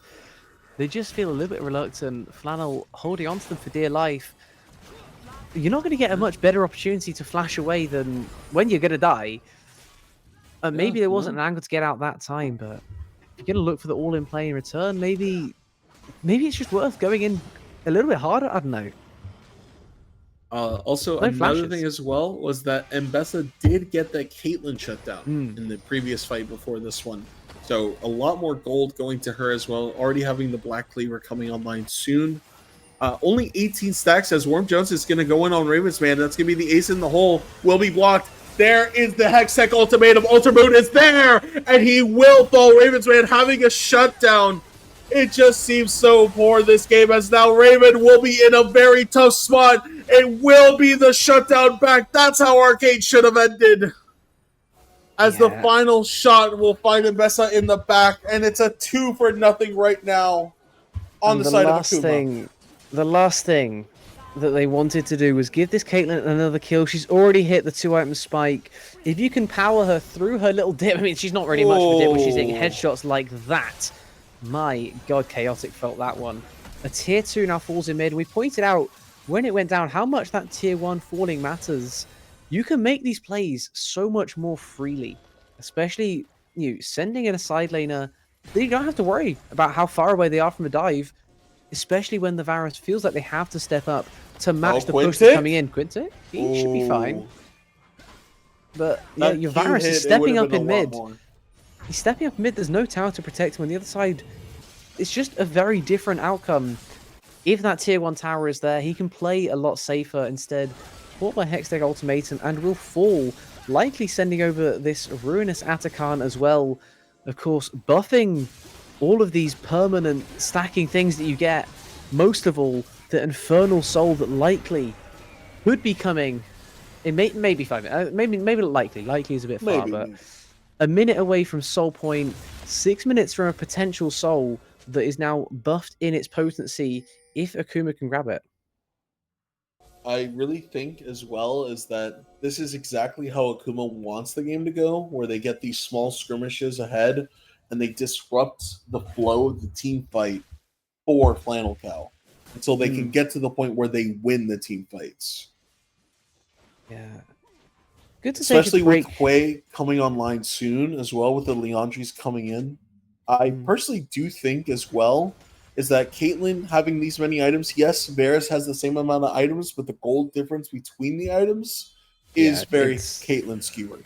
Very different items. Yuntal, a great first item, IE as well, piling on top of that absolute tons of damage to get the Caitlyn through the dip. On the other side, an uncompleted Muramana and a Youmuu's Ghostblade, it doesn't quite hit the same way. Just going to drag your attention over to the mid lane. Neither of these having their second items yet. It feels like they're going to be some of the last champs on the Rift to hit their second item spikes. Not always who you expect to get their last. Yeah. Especially since the only one who technically doesn't, of course, is the supports. But, we always expect that. And Skarner not having a second item, as they will just completely rush down this Infernal Dragon. And that's Soul Point for Akuma. Soul Point, 5 minutes. So next 5 minutes is a fight no matter what. Well, they could choose to let it go, but that would be game suicide if they did. Especially 3k gold lead opening up. Quintic will be hit now. Ultimatum is there. Ultimate is trying to catch up and will find it. And Quintic, the Impale is there, but it won't be enough as his life is given for the cause. Baron up in 50 seconds. That means it's free vision on the top side, and it could potentially be a Baron start as soon as it spawns if Akuma those blades is able to do it. My God, that the Camille cutting through the Scorpion, that is brutal. Stone, some would say. That was one of the more disgusting Camille spikes I've ever seen. Of course, the 2-item spike, so potent. The Triforce, and going a bit more lane phase with the Ravenous Hydra, but it doesn't exactly need to just be in a lane when you can decapitate a Scorpion as effectively as that. Oh, the play is the top here, but there is no Hextech Ultimatum. Worm Jones going in, of course. The trio, Quadra, as now Raven will be able to space away. Teleport is used. That's going to be the ult onto Alter Moon. The rest of the team is here. The charm does go wide, unfortunately. Raven's man is here. Quintic is there. There's the flash! Both of them go wide. And that's Ravensman's flash as well. He flash Chains of Corruption, forces a couple of flashes away, sure. But look at the flashes that went. Xin Zhao and Karma, it just doesn't quite equate to the same as an immobile ADC using their once every 5 minute ability. And now it's actually bot lane tower because of the TP from Ari. So that's Tate getting an extra 700 gold. Yeah. As Worm Jones. Oh, careful. Oh, okay. He doesn't know about the Varus still here. Now he does. That'll send him. Will be getting slowed. That's the flash coming in, but Alter Moon is here to save his top laner. They will find the kill onto one. Ravensman trying his hardest, burying as much as he can, but it won't matter. And on the other side, Tate almost losing the solo kill again to Raven. It would have been a repeat of what happened top lane, but now the Baron is started. Very, very good reaction from Alter Moon there to save his top laner from that play. It would have been a free kill. Way clear. Oh, Quintic! Oh, that means if he hit the first boulder, it would have been a kill. That's unfortunate. The Seraphine ult will not try. steal it Ooh. as Neotank Flash? is no longer for this No. world. Can't be flashing there. 2 minutes until Soul Fight. That is not the place to expel your flash. Your ADC already doesn't have flash for it. Going for a greedy play in the top lane, you can't afford to lose your key engage tool like that. No more flash R for a Seraphine failing in her escape. No more flash E either. It is now solely down to this level 12 Skarner, who, by the way, is 3 levels down on his other jungler. Yeah, it's not going ideal. Tate He was also ahead this game. he was. Tate having a complete XP lead despite Roa completed on the Ari is also problematic, as now Tate may be the target. Nice It will be the fear though, so it's pretty good. And honestly, this game has gone bad to worse for Flannel Cloud. Of course, just losing so much of the early game pressure to this Caitlyn and trying to respond into other lanes. Of course, Raven was able to respond effectively, get himself a nice solo lead, but it just doesn't matter at the end of the day for it. Investing all this time and effort into the Ambessa, we saw a payoff at some points during our mid game, but now heading into the late game, she is forced to 1v5 kill a Caitlyn with double sums, and no matter how new your champion is, I don't think any champ could quite get that one done. Not even Mel could get that done. Meanwhile, in mid, Quintic is going to get the Hextech ultimatum as Kraydog actually leaves the game in the middle of that fight happening. So we may see a pause coming in, and there it is. Hey, he's reconnected already. Might even just be able to play that one through. Shouldn't be too long waiting here. Yeah, we are getting straight back into it. Exactly what you need as well. And just Quintic falling is pretty much just signaling to the space that it's not enough. Yeah. Level 12 Skarner, 57 Heartsteel stacks at 28 minutes. Name a more depressing sight. Sejuani Heart Steel stacks, 0 stacks. At least Okay. Sure. Everything to do with Heartsteel is either the most fun or the least fun. Is a feast or famine item. This time, I don't think that Skarner has seen a meal in the past 5 years. He has been on hunger strike. not Brutal. by his own volition, some would say. True, but at some point, that's just kind of what you have to expect. Playing with fire like you have been, you're playing a Skarner into a comp that's very ready to accept your engage and repel it with aplomb. A lot of the champs having their own self-peel. Camille happy to hookshot wall dive onto you. Tate always having that fear.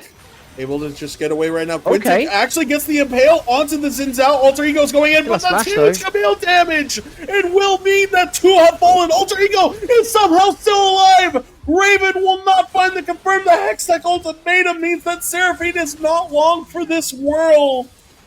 And it is a 4-0 despite the beginning of the fight looking good for Flannel Ravens, man. Oh, my friend. You cannot Save the defend KDA, this buddy. space. See you later. Oh, the headshot maybe you comes don't get in. to do that. Oh, no. Wait a second. Can they find the kill? Oh, yes, they do. The flash will not be enough to save him. No one was up in time. And that's game 1 of our series going the way of Akuma. Losing the early game, potentially topside and jungle, to just letting the Caitlyn carry through, pushing her through as well. And honestly, it's just really good performance. Yeah, the mid-game play was quite honestly astonishing from Akuma. They completely blew up every plan that Flannel had. Every single time they wanted to do something, it was completely denied. And now, heading into our second game, it's going to require a monster reset from Flannel. Otherwise, they could be staring down the barrel of a very early 2-0 in our Diamond League. So don't go anywhere. Keep your eyes on the BOL Diamond League Week 1. Impressive win from Akuma in the game 1. Can we back it up in a second game? Don't go anywhere.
Hello, hello, hello. Welcome back to the Blue Otter League Diamond Division. Today, in the middle of our best of three, we have the Cow Farmers up against Akuma. Akuma with a very dominant map one. This time, swapping around who is on which side. Going now, Cow Farmers on blue, banning the Rumble, the Fury. Akuma banning the Zyra. Interested to see if the Cow Farmers would also choose to ban that Gwen. The same three bans they had when they're on red side, or if they want to try and get that prio pick for themselves. Joining me in the booth is, of course, still Glor. How are we feeling after that game one? Honestly, if you are cow farmers, you feel pretty bad.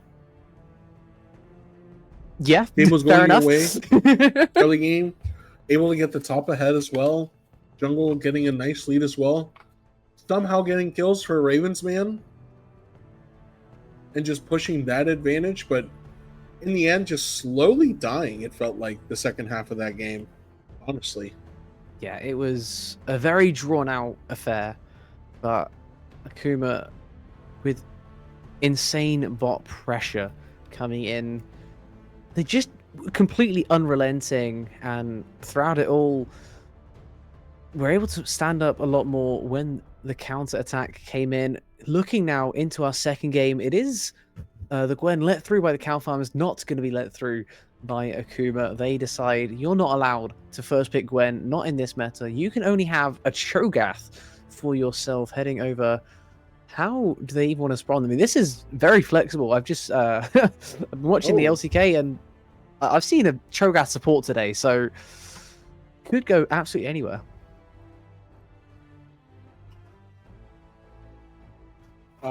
Is the Orianna going to be locked in from Akuma? Sorry, I was listening to you. Okay. Yeah, just, mouthful. Good. As I do think it'd probably be Cho'Gath top, if I had to guess. It's the normal From place, but I mean, it's about as versatile as this champion here. Pantheon taken, tentatively gonna say jungle. He can still be played top lane. We saw him in support most recently, as well as, of course, in the jungle. I think the only place that's guaranteed not is going to be mid lane. Orianna, such a staple of that mid lane for 10 years plus.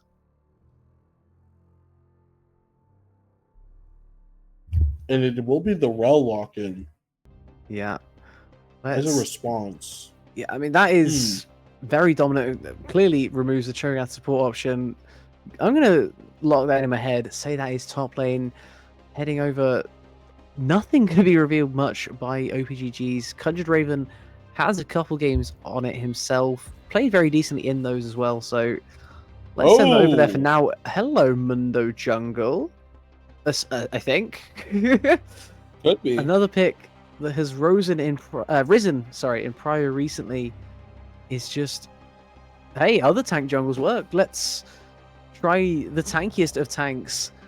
The man who stitched himself together, heading in to clear those camps potentially, or still lots of room for flexibility. Akuma gonna have their head spinning probably about as much as I am as they look forward to the rest of this draft. Alistair is their response to the Rel, and another tale as old as time. Yep, good counter for it on the side there. So it is Cho'Gath. Could be mid still into this Orianna. Yeah. It is actually really like good into it. You do? If Okay. you get the move speed buff later on, Mm. you're able to just kind of go ahead and just run at her. But I do need to see, it's going to be Sivir Kaisa banned, so ADC pools are getting pinched. We already lost the Jinx. And of course, Caitlyn disabled, Varus Sivir, disabled as well. Kaisa, so many champs falling by the wayside. Looking at what rounds out these drafts, I'm very surprised Flannel choosing to get rid of the Kaisa. It feels like a lot of their I mean, maybe they just want to play front to back. Sivir, a very solid ban coming in. Also, big fan of the Azir ban as well. An ADC that just plays mid lane, does AP damage instead. I thought with the Rel, though, taking something like the Kaisa, you can kind of get away with a little bit more dive. But when you have a Cho'Gath and a Mundo building around those tanks, playing front to back does make a whole lot of sense. Interested to So- see now what Akuma go on R4. So now the best ADC, in my opinion, is Tristana left open, as it is Aphelios. Locked in. That's a pick that is rising in prior right now. He is silently going under the radar, especially with the recent changes to Yuntal, trying to push it as more of a first item option. And Aphelios is just snapping it up. He's performing about 50% win rate in Emerald Plus, but again, Yep. another champ that is just reliable as a hands diff. And coming into this, the Tristana will be the response. I How really Flannel- like the Tristana. How do they match this out, though? How do they round out this draft? I'm not sure, but I think the Tristana pick is already really good into matching the Aphelios. I think that's something that you're happy with as well. Aurora. Ooh, So team it's fight. Cho'Gath Hello, team fight. top. Mega team fight. Yeah, it is. I think, honestly, you're not upset with the draft for Flannel, Cal. You do get Tristana, who I believe is already the best ADC this patch. So I think this is already like insane. Yeah, I'm just taking a little second to digest this. The Aurora coming in over the top. Mordekaiser! The response to the Cho'Gath R1, you take top R5 after you see how the rest of the Rift looks, and the Rift God himself, the God of the Dead, San Azal, is the response. Pretty damage heavy from Akuma, not bothering all too much with the tankiness, trying to share that burden instead of having it on one or two champs. Like you might be able to say, Flannel, do they have enough damage to get through the front line of an Alistair, a Mordekaiser, and a Pantheon? Honestly, I think Mordekaiser this game is pretty good. Able to fight the Dr. Mundo always. Cho'Gath, it's hard for Cho'Gath sometimes if he just gets eat on correctly. Tristana does beat Mordekaiser in the Death Realm eventually. But if he And- steals the Tristana, do the 4v4 seems very Akuma favored. It depends on how big the Aphelios ulti is for me as True. well, because you have this Orianna here with no guaranteed, really, other than Pantheon. Yeah, send the Pantheon. If you put it on the cow and he ends up headbutting them away and not pulverizing them too, that would be one of the more unfortunate combos I think I've ever seen in League of Legends. But yeah, Pantheon, a very solid choice, of course, to put your orb on. Overall, coming out of this draft, it seems Flannel more than happy to play front to back. But if their Tristana ends up getting absconded by the Mordekaiser on the other side, it's going to be extremely difficult, I have to say, to really take that front to back unless the Tristana just completely obliterates him in his own realm. Honestly, I do. My only qualm, realistically, for this is seeing how this Pantheon can space this early game to make sure that Aphelios is ahead, right? Because now it's the opposite, right? Where it's the Caitlyn Karma they had last game and were able to get that huge push in and go up 50 CS, 60 CS. Now it's on the other foot, unless you play aggressive early game Aphelios, which could happen. But Yeah, I mean, it it starts off with great guns for it. Yeah, it does. But realistically, it's just going to be one of those things where I think they have to find a way to find reliable engages as the game goes on and just not get ran down by the Cho'Gath move speed build or the Mundo ulti going in or the Aurora ulti finding them. Like, this, realistically, this game for me is on the Aphelios ultis, it's on Alistar's positioning, and it's on Orianna ultis, right? I don't feel like that Mordekaiser Death Realming somebody is enough realistically to change the fight, and Pantheon is kind of a one-dimensional champion already in this game. So that's my main concern for Akuma this game. But I did have concerns with their draft last game, and they performed. So, Yeah, I mean, I very valid concerns that you raise, but it just feels that the whole identity of Flannel is kind of based around this massive front to back that you're building. You have one of the largest front lines you're ever going to see. Cho'Gath grows in size every time he eats something. Up to 6 minions. The rest of them have to be more interesting things to eat. Mundo in the jungle, I'm not actually sure what he builds right now, but if he ends up building a Heartsteel, he's going to be another ginormous thorn in the side of Akuma. So looking now towards the rest of it, does the Mordekaiser even get to reach the Tristan? Obviously a close range ADC, lots of maneuverability, so much so rather she's even allowed to be played in the mid lane on occasion. So now as we head into a short little break, just a couple of things to think about before we do get into this. We'll be back in a couple of minutes time with game 2 of this series between Flannel and Akuma.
Welcome back, everybody, to Game 2 of our Diamond Week 1 series Kuma did take that game one pretty convincingly in the second half of that game. Early game was a bit of a flip for them, as well as you may be noticing something interesting into this game.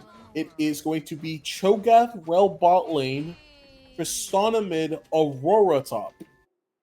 Yeah, I jokingly pointed out that Tristana can be played mid. I was not anticipating that would turn into a reality. Least of all, sending the Aurora into the top lane, facing up against the Maud, it sounds like a decent matchup. I think they must have done this with the flexibility of their champs to kind of give the Cho'Gath a chance at living, because I mean that counter pick was pretty brutal. I've got to be honest. I was not fancying 100 Raven's chances playing a Cho'Gath into a Mordekaiser, but now instead you have sentenced your ADC to a life of an even bigger all or nothing than he was just in. You're up against an Alistair with a Rel, instantly no engage, and now you've also got no range to follow up on your lack of engage. Oh, well, the Qs. Aphelios is riding the wave. That man is already half down. He's just used 4 Qs to get half the wave, and he's completely out of mana already. So this is a bit of a tougher matchup in the early game for Mort, just because of Aurora's high damages. But it actually becomes more and more favored the longer the game goes on, because he's able to just stat check. Yeah, that makes sense.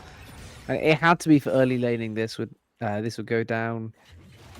No other reason. The bot lane probably not feeling great about this. Nice engagement there, but Aphelios does ride the wave there and gets hit with the stun as well. Just not enough bit there for him. Kite does have the red gun, is able to heal slowly and surely as this lane goes forward, of course. And even needs burster healing as well. He also has that summoner. He's going to be fine for a while here. Ravensman, unfortunately, is out of mana. That's going to be the jump going in on Chaotic. Tate able to get the shield up. No reset. Make sure some of it is nullified. One more also to pop that explosive charge. Get a reset on your jump. Didn't matter this time around. Obviously, no one even close. But still, a little bit of damage. Another thing as well is that both junglers went red smite this game. Mm-hmm. Understandable, I guess, for Pantheon, but Mundo going red smite. I need to do some more research. Give me a minute. I don't think it's good, and personally, I think that the blue smite hate in this league needs to stop. Guys, movement speed is broken. We just go it. And yeah. Aphelios, I don't think Kite has played against a Cho'Gath in a while, because he has been riding the wave quite a bit of times here. Mundo is bot first, and that's going to be the nice reset onto it. It's going to be another knockup. Kite has Still to be no kill careful. threat. 300 HP, more than enough to survive. A couple more of those. Of course, still has the heal, and one jungler's back. One jungler stuck around. A couple of extra seconds. Artemoon thinks better of it. Bottom scuttle going over to Quintic. If he can run up to that top side nice and fast, he could secure himself double scuttle and his Grump reset as well. Oh, Grey Dog will be going in as well, just doing so much damage as he can. It's going to be the small trade from Aphelios, but realistically, it's not enough damage yet where they have to worry about it too much. We did also miss Chaotic jumping on Tate as well, getting them that low. Of course, Tate now out of mana has to reset in order to even keep this thing going. Worm Jones will just be eating this Aurora damage early game. Yeah. And sure, you've guaranteed yourself a difficult bot matchup, but Ravensman's coming through it pretty alright so far, and the rest of the map has looked pretty solid. All things considered, Conjured Raven doing very well in this matchup. You pointed out how difficult it is for the Mordekaiser to really have his same impact. And mid lane, Grey Dog finds two. And the stun is going to be coming up on the Ravens, man. Potentially, actually, no, it's going to go onto the Rel. The Ignite is dropped. Heal has been burned. It may not be enough. The Rel flash will be just enough. No flash will be used on the side of Akuma. But somehow, some way, they turn this lane where they are just getting knocked up constantly into a winning fight. And that's the advantage that you have with range. Still not perfect. Both summoners that weren't the flash used by the bot lane, only Neotank's flash on the other side.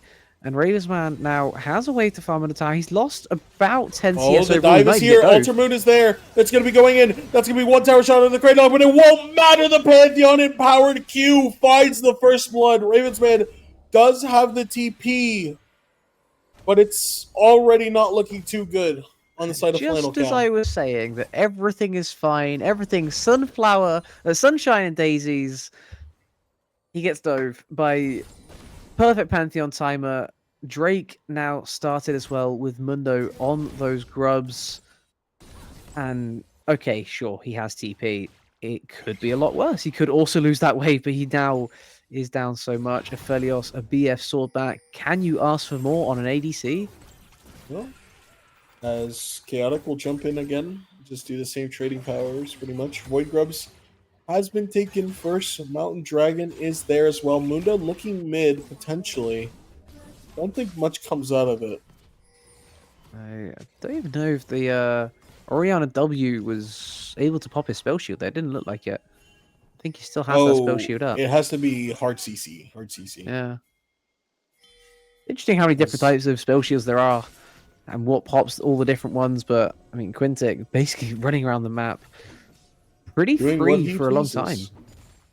That is the point of being Mundo. He does go where he pleases. As it's going to be Merc Treads completed top, Sword Boots completed for Conjured Raven. Yeah, you should see both of them straight into their boots. That's very difficult. As Quintic may be getting engaged now, but Kite will keep going in. You don't want to do this. You don't want to do this. That's a red and white Aphelios right there. You do not want to take this 3v3. The dog is looking to see what he can get here. Ultramoon is returning to help shove this wave. Kraydog going in onto one, and don't think it will be enough right now. Ultramoon not really doing too much. Quintic has to burn the flash. The knockup from Kite is going in. That's the white gun. Ultimate right there. And it's going to be the flash by Ravensman. He'll find one. Ultramoon surviving on the E. We'll find another one on the Pierce, and that's going to be 2 kills for the Pantheon empowered E. And that's going to be the ultimate use mid lane. Chaotic has to run for his life. The flash forward by Tate, and it's not going to be enough on either side. They're both so low. Oh, what a set of a fight! Let's digest some of what just happened there. A 2-for-1 in the bot lane, and I said you didn't want to fight a red and white Aphelios. It turns out he isn't even the main threat. The main character right now for Akuma is Aftermoon, a 3-0-0 start on the Pantheon. Doesn't quite have Sunder Sky just yet, but it would be even scarier if he did. And now you still don't want to fight him, by the way. You may have just succeeded with one ultimate, but you still don't have it off cooldown. Going to be off soon, though, so maybe they could look for the extended play. Actually could be there, but really good fight. The Pantheon empowered E, good timing from Ultramoon. Made sure he survived that. Because if he messed up even a little bit and used the other one instead, he would have died. And if he falls there, then the fight is a complete wipe. Yeah, no more damage as soon as Kraydog is the one left alive. Speaking of Kraydog, yeah, that's awkward. Kraydog reconnected. Yeah, reconnected. Oh, there was a pause, I assume. Yeah, not quite sure. Okay, we are straight back into it. Could have been a lot worse. Good that we are able to get straight back in. Fight. Hopefully going to cycle through that white guy and keep himself red and white, ready to fight on the Aphelios. Back over mid, Chaotic really unrelenting. Yeah, constantly just going in as much as he can. Does have just, Tristana things, realistically. It's just what you hate to see for the side of them. Now, realistically, what do you think Flannel needs to do to get themselves back in this game? I think they're still very much in this game. Ravensman has got through the difficult part of the game. He is now over the hill. He's already guaranteed himself at least 7 stacks this game, right? 6 off of minions and 1 off of the Aphelios. So definitely some bright points. Your front to back is still amazing. If you can just keep this roughly stable, you're only down 500 gold. And most of that gold is basically on the Pantheon. And sure, he has first item. But I'd much rather Pantheon had that extra gold than the Aphelios, who's actually going to be the main teamfight champ on Akuma. So, all things considered, I think they're probably pretty happy with this game state. Yeah, I agree. As it will just be a little bit of a fight going on right now. You have to be careful with these Drakes, though. I believe that was second Drake. Oh, was that a late first Drake? It was a late first Drake. My bad.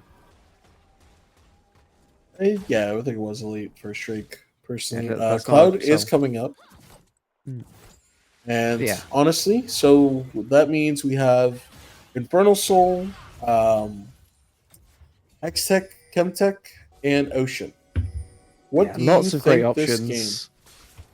You want me to predict the Soul? We're 4 minutes out from any prediction coming true. I can see some Hex Gates opening up. Honestly, I think have it'll be a good. slight feeling. Aftermoon, that is a chunky trade. Just trying to take these grubs. Completely bothered by Raven. And it will force a couple of teammates Oh, the over. dive is onto Tate right now. That's going to be the rail going in. That's the Oriana ulti. Trying to match it, but it won't matter.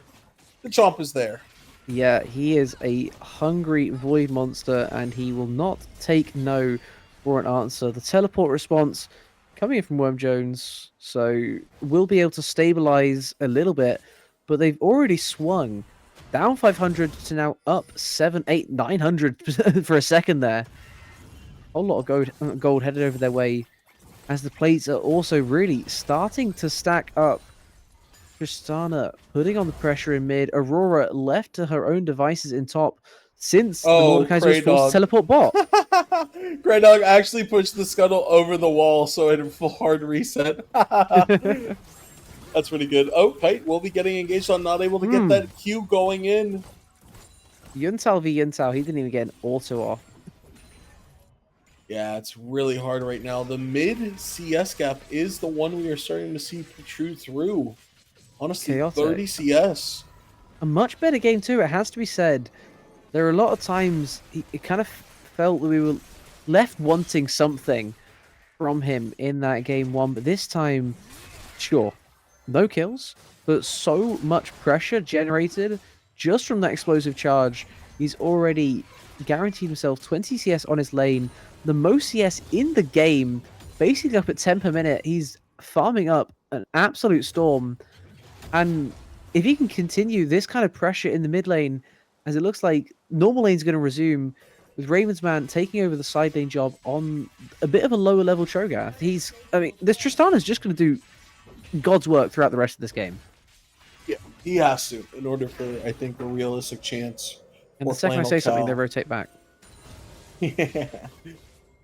But I do think that in order for Flannel Cow to have a really good chance as well, that you need to keep the president alive for this Tristana. Cosmic Drive is completed for the Cho'Gath, so it is a speed build. It just may not be the speed build we're thinking of. I think the mantra of keeping the president alive is probably true for both teams, right? If Kite ever falls during a fight, they are basically out of damage on Akuma. But the exact same can be said for Chaotic and sorry. It's hard to say that for Flannel, though, because you do have the Aurora, and you do have Aurora, Cho'Gath sure. ulti.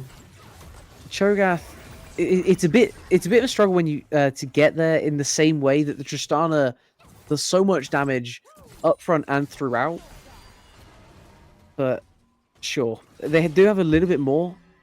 It's just neither of them can really afford to fall, and it's very interesting in a game like this to see the heal of all summoners chosen as a second for Kite, especially bearing in mind you're up against a Rel, and the ability to cleanse flash the Magnet Storm when you are the sole focus of the enemy team is so potent. Yeah, I agree with you there as well. As it's actually going to be Ludens completed on the Aurora. Won't be Leandri's. Something that we're very used to seeing as well. The double burn, of course, the best AP items in the game. As now Tristana already up so much. Over about 10 CS per minute now, 10.5. 100 Raven will eat the Q there. I think you go in, honestly, if you're Conjured Raven. I think you drop the ulti He has to be careful of and you Shockwave. go in. I don't think you're scared of a Tate who's already half HP. You know, just one QE as this Aurora build does so much damage, you can just confirm any kill. As now Burst ultimately is will be filthy. going on the Quintic, and now Quintic maybe in a little bit of trouble. Kraydog, low HP, trying to find his way into the side of this fight. Heartsteel is proccing on there. Worm Jones off the side, not going to be able to find too much, as it looks like Cloud Dragon will just be TP. secured because you do have the Cho'Gath here. Ultimate knocked up. TP coming in. Kraydog looking for a fight there. Worm Jones will flash in. Oh, will fight Magnet Storm. Quintic, and they will fill it. But that is the Aurora doing as much as she can. The Shockwave does eventually find him. Ravensman was the one who falls in the ulti, but it won't matter as a chaotic triple kill will be enough there. Good ult from Worm Jones to stop the Cho'Gath secure. Unfortunately, it will cost you the team fight, as now Tate will be died under tower. No hope of surviving, as Chemtech Rift causes that kill. I'm shocked that Akuma have even taken that fight. It has to be calmed so much faster that the Aurora has teleported down. You're playing a 4v5 and you choose to go for the engage on your Alistair. You no longer have the ability to knock the Rel away. The Magnet Storm was absolutely ginormous as a result. A 3-man lockdown, and then the Aurora over the top. You're playing against a team that's created to teamfight, and you give them the best teamfight possible in a 4v5.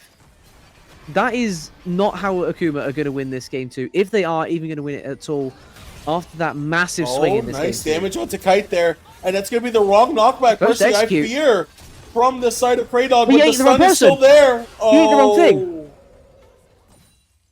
Wait, he missed his ult. I don't know, but he used it. It's off cooldown. Oh my goodness, that Tristana damage. She already has the IE completed. A bit of a misplay there from Ravensman. That was a free kill as well. But that buys time for Pantheon to drop down from the skies and able to trade a kill back. Now, as you said, it's just going to be how Kite is able to perform as this game goes on. He's so far behind already. It's not going to get much better from here either. Chaotic looking to advance this game. TP coming in so fast. That's great. That is Ravensman. Very aggressive overload. Yeah, you already had it. I guess the Rift Pit's there. Sure. Sure, we'll take it. As Worm Jones, now this is the point where you can start fighting this Aurora consistently. Having these items already, not having the Leandries yet, but it's still good enough where you can fight her if you get her trapped in your Death Realm. Do believe that while Flannel Cal is ahead, it just doesn't feel like they're ahead right now, despite the 4K gold lead. I'm feeling the exact opposite.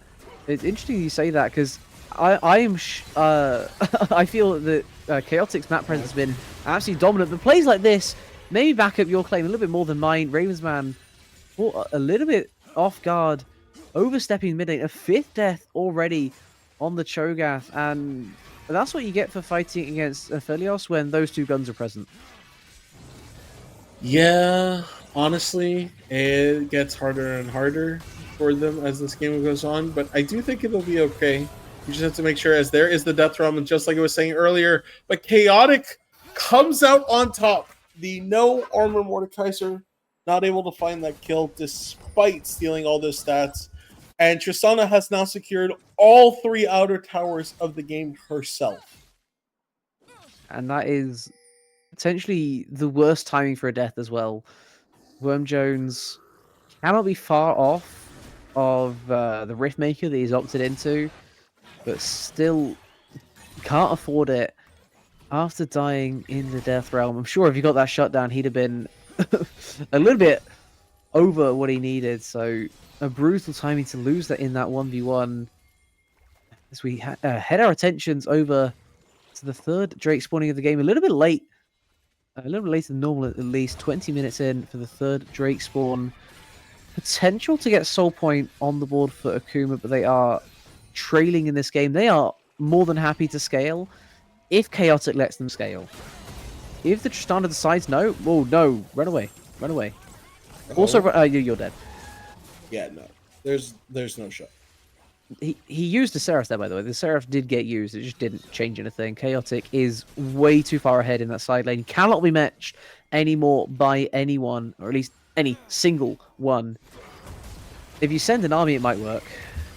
Yeah, Grey Dog now going in by himself, just trying to disrupt what he can. Does pop the Alistar ultimate, trying to start as soon as he can. But there's a rally gauge onto 2 in the back line, but they all ran back because Worm Jones showed up. The TP from Chaotic is in. Worm Jones is knocked up. There is the Aurora ultimate, trying to do as much as he can, but I don't think it will be enough. Chaotic has to do so much this fight, but it will not matter. Way too At the end of the day, he jumps into his own death, and it is a one fight for Akuma.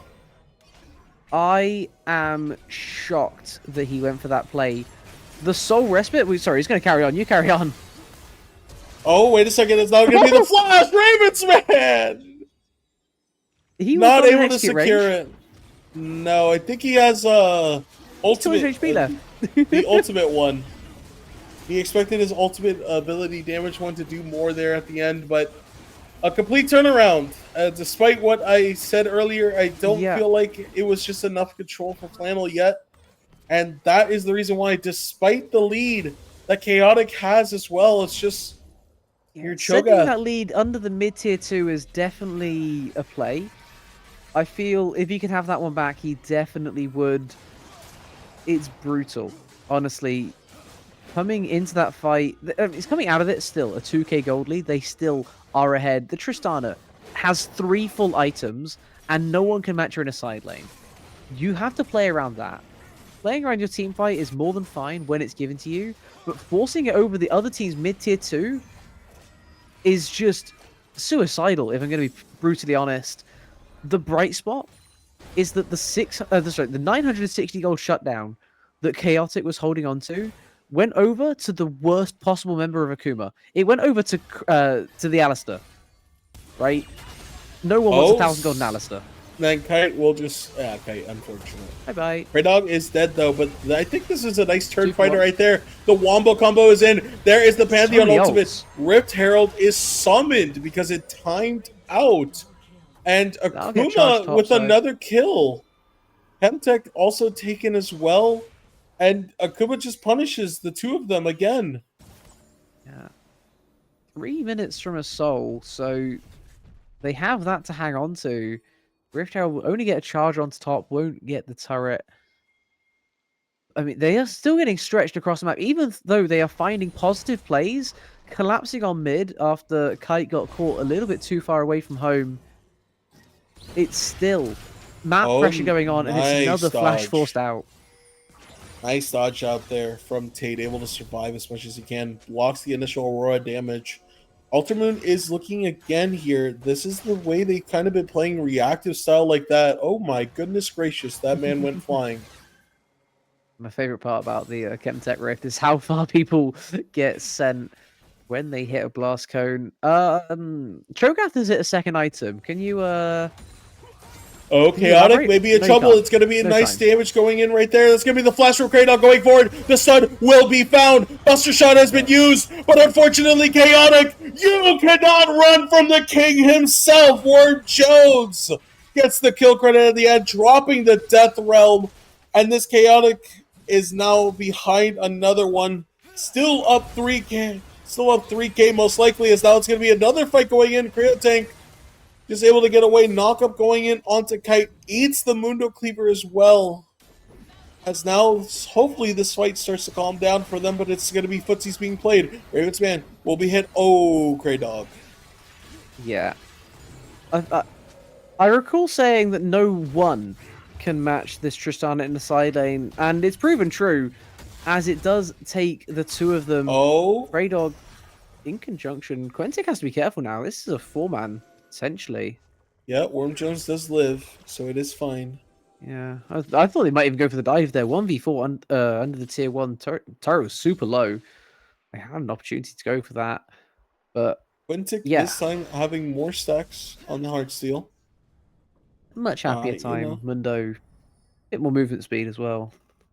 Unfortunately, not the 57 on the Skarner this game. Already doubled that. Yeah. I mean, there's so many things to point out right now. I will drag it back. Cho'Gath item. He went Rabadon second.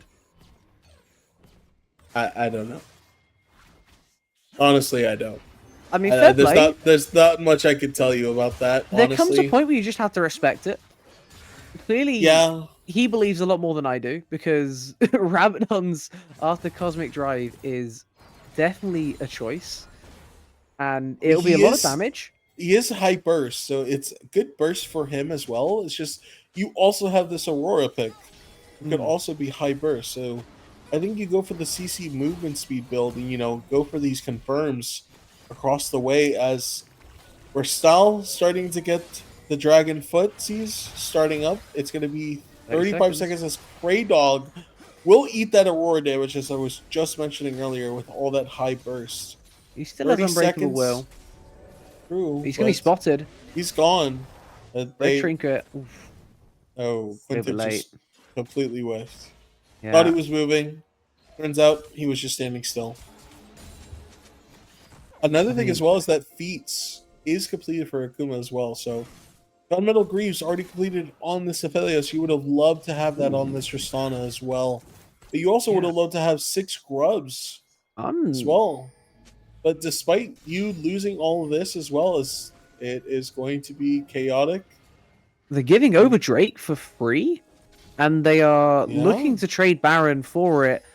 But they're late to this play. The fact they didn't start this instantly means that this is no longer an option.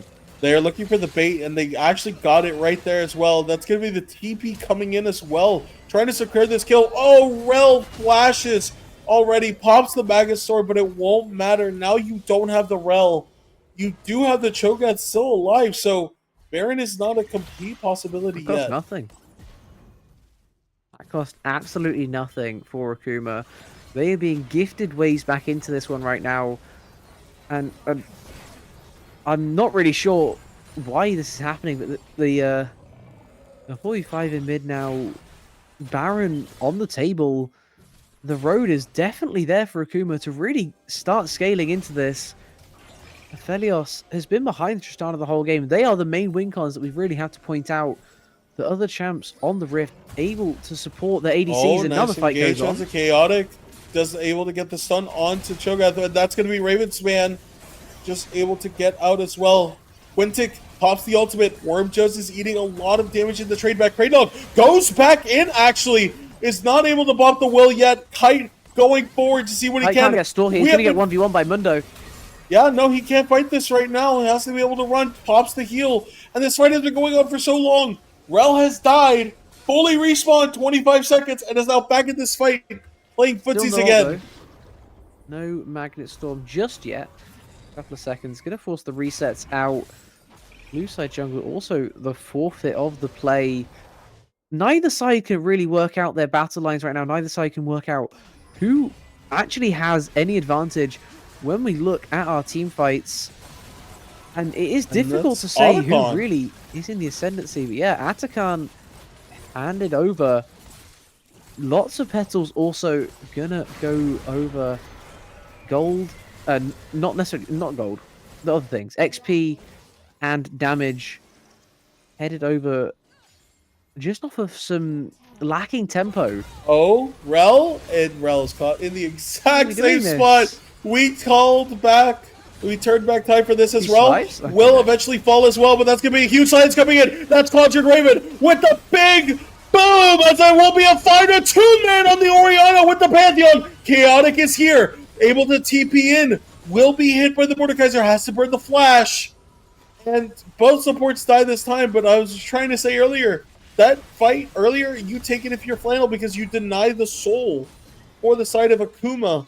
But now it's starting to look a bit more dangerous now. HP bars are lower. Chaotic has no teleport.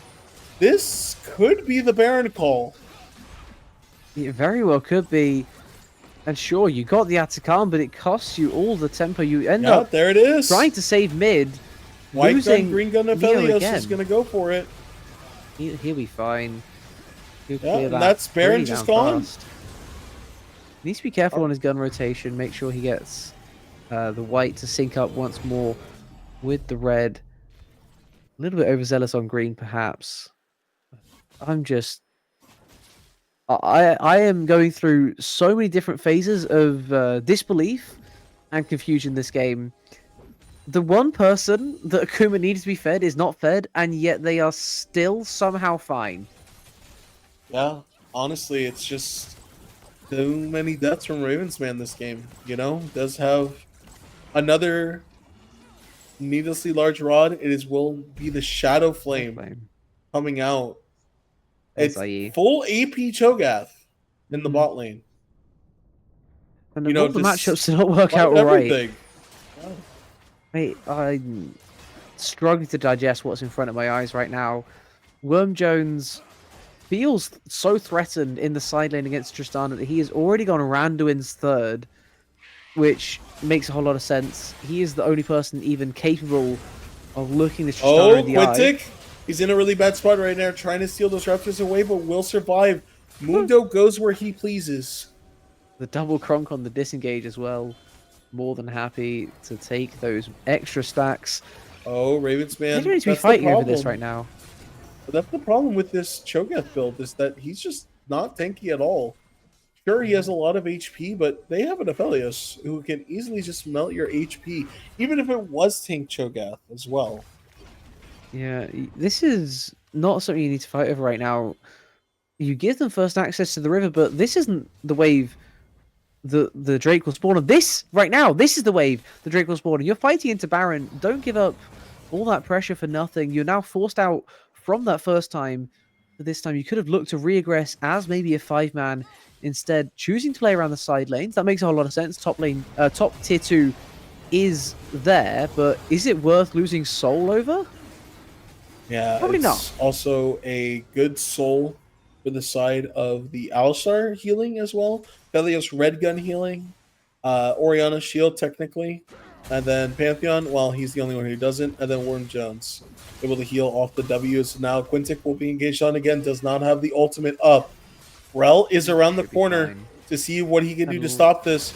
And it's going to be a nice double engage there. Ooh, nice timing by the Rel. Make sure that they got out. Chaotic failed the jump! Oh no, Chaotic is actually failing the jump right there. Has to use the bouncer shot, but it won't be enough right there. There's the Aphelios Q! Oh no, Chaotic! The carry of Flannel. Oh, Chaotic falls, and that's mid-tower loss as well. That's a lot of their damage as well that isn't AP heavy. Going in, Kraydog will flash forward, finds one right there. Kraydog is able to keep surviving right now for as long as he can, but it won't matter at the end of the day. Kite is moving forward, trying to see what he can do, but I don't think that's going to be enough. Can he be able to find him? Kite will secure another kill, a triple to the Aphelios, who has been out all game, and Akuma Sabres will somehow find a way in. They'll get the mid inhibitor. Chaotic, 10 seconds on his respawn. Next up is Neo Tank. Just Ravensman alive for the second. They can really push for the end, at least get some Nexus turrets down. The respawn won't matter. Is in. Chaotic is up. He's going to be instantly put into the death row by Worm Jones, and this is the problem with that Ultramoon. Not able to fight it, another falls! And despite another early game, heavily favored game for Flannel, Akuma will win it all. The Halberds take this series 2-0, and Kite with an insane last 5-minute performance to secure it as well. Wow. I can't even begin to digest what I have just seen unfold in front of my own eyes.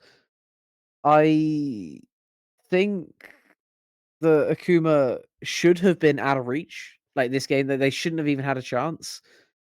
As soon as your ADC, your sole massive teamfight damage threat has gone, has started to get that far behind, there should be no way in. And it is all down to Flannel. They allowed him back into the game w- with such ease as well. I'm lost for words. Yeah, honestly, I think Altermoon just having a also good performance in that game as well. Personally, thought it would be a lot harder for the Pantheon to really do as much as he did, and I mean, it's just another tilter, really, again, for Flannel. The first game, yes, he won the early game, but it was somewhat close. Akuma kept it close and then started to take control. Akuma, like, I had the feeling in it. I did call it earlier, Yeah, but you did, and I didn't I think was it not a was believer. I did not think it would happen this quickly. I thought we would have been at least 10 more minutes in. Maybe if Elio's 5-6 items is able to do a lot, but it's just a heartbreak, really, for Flannel.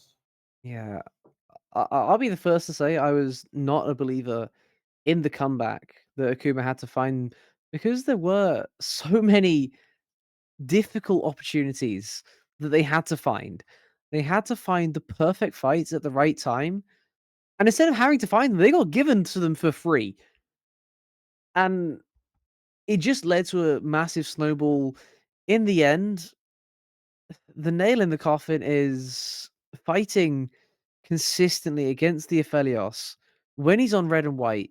Everyone knows that is the worst time to start fighting an Aphelios, and yet repeatedly Flannel go in and just die. It felt like they lacked a lot of direction in this game, and they have a lot to work on heading into the rest of the split. Yeah, I personally think so too.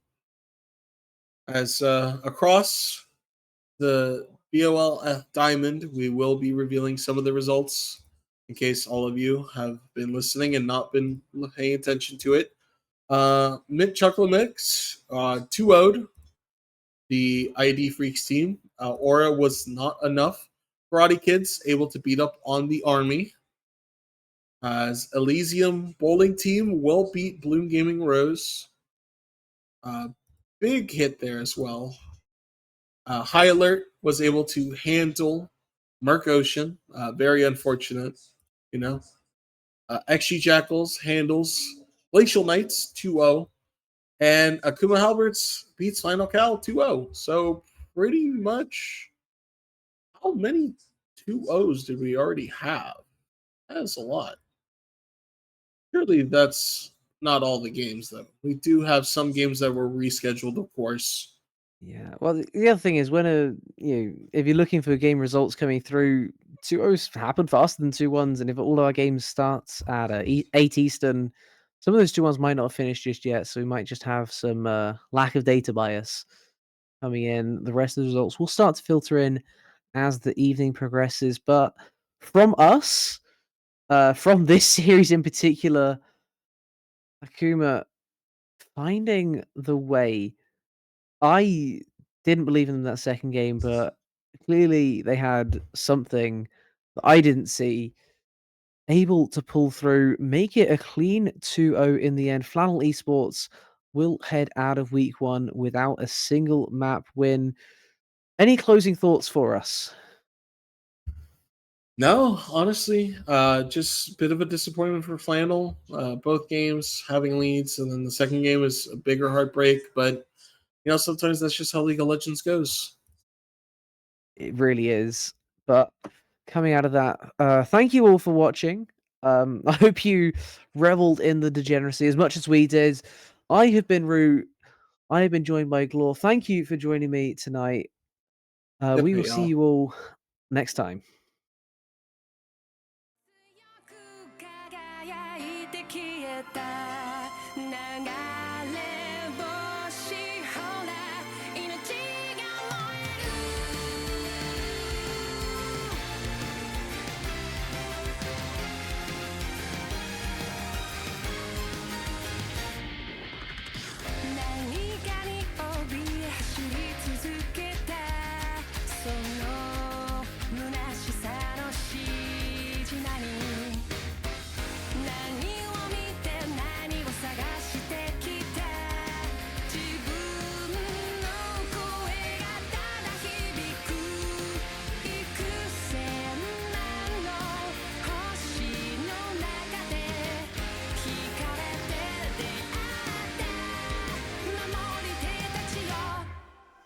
now.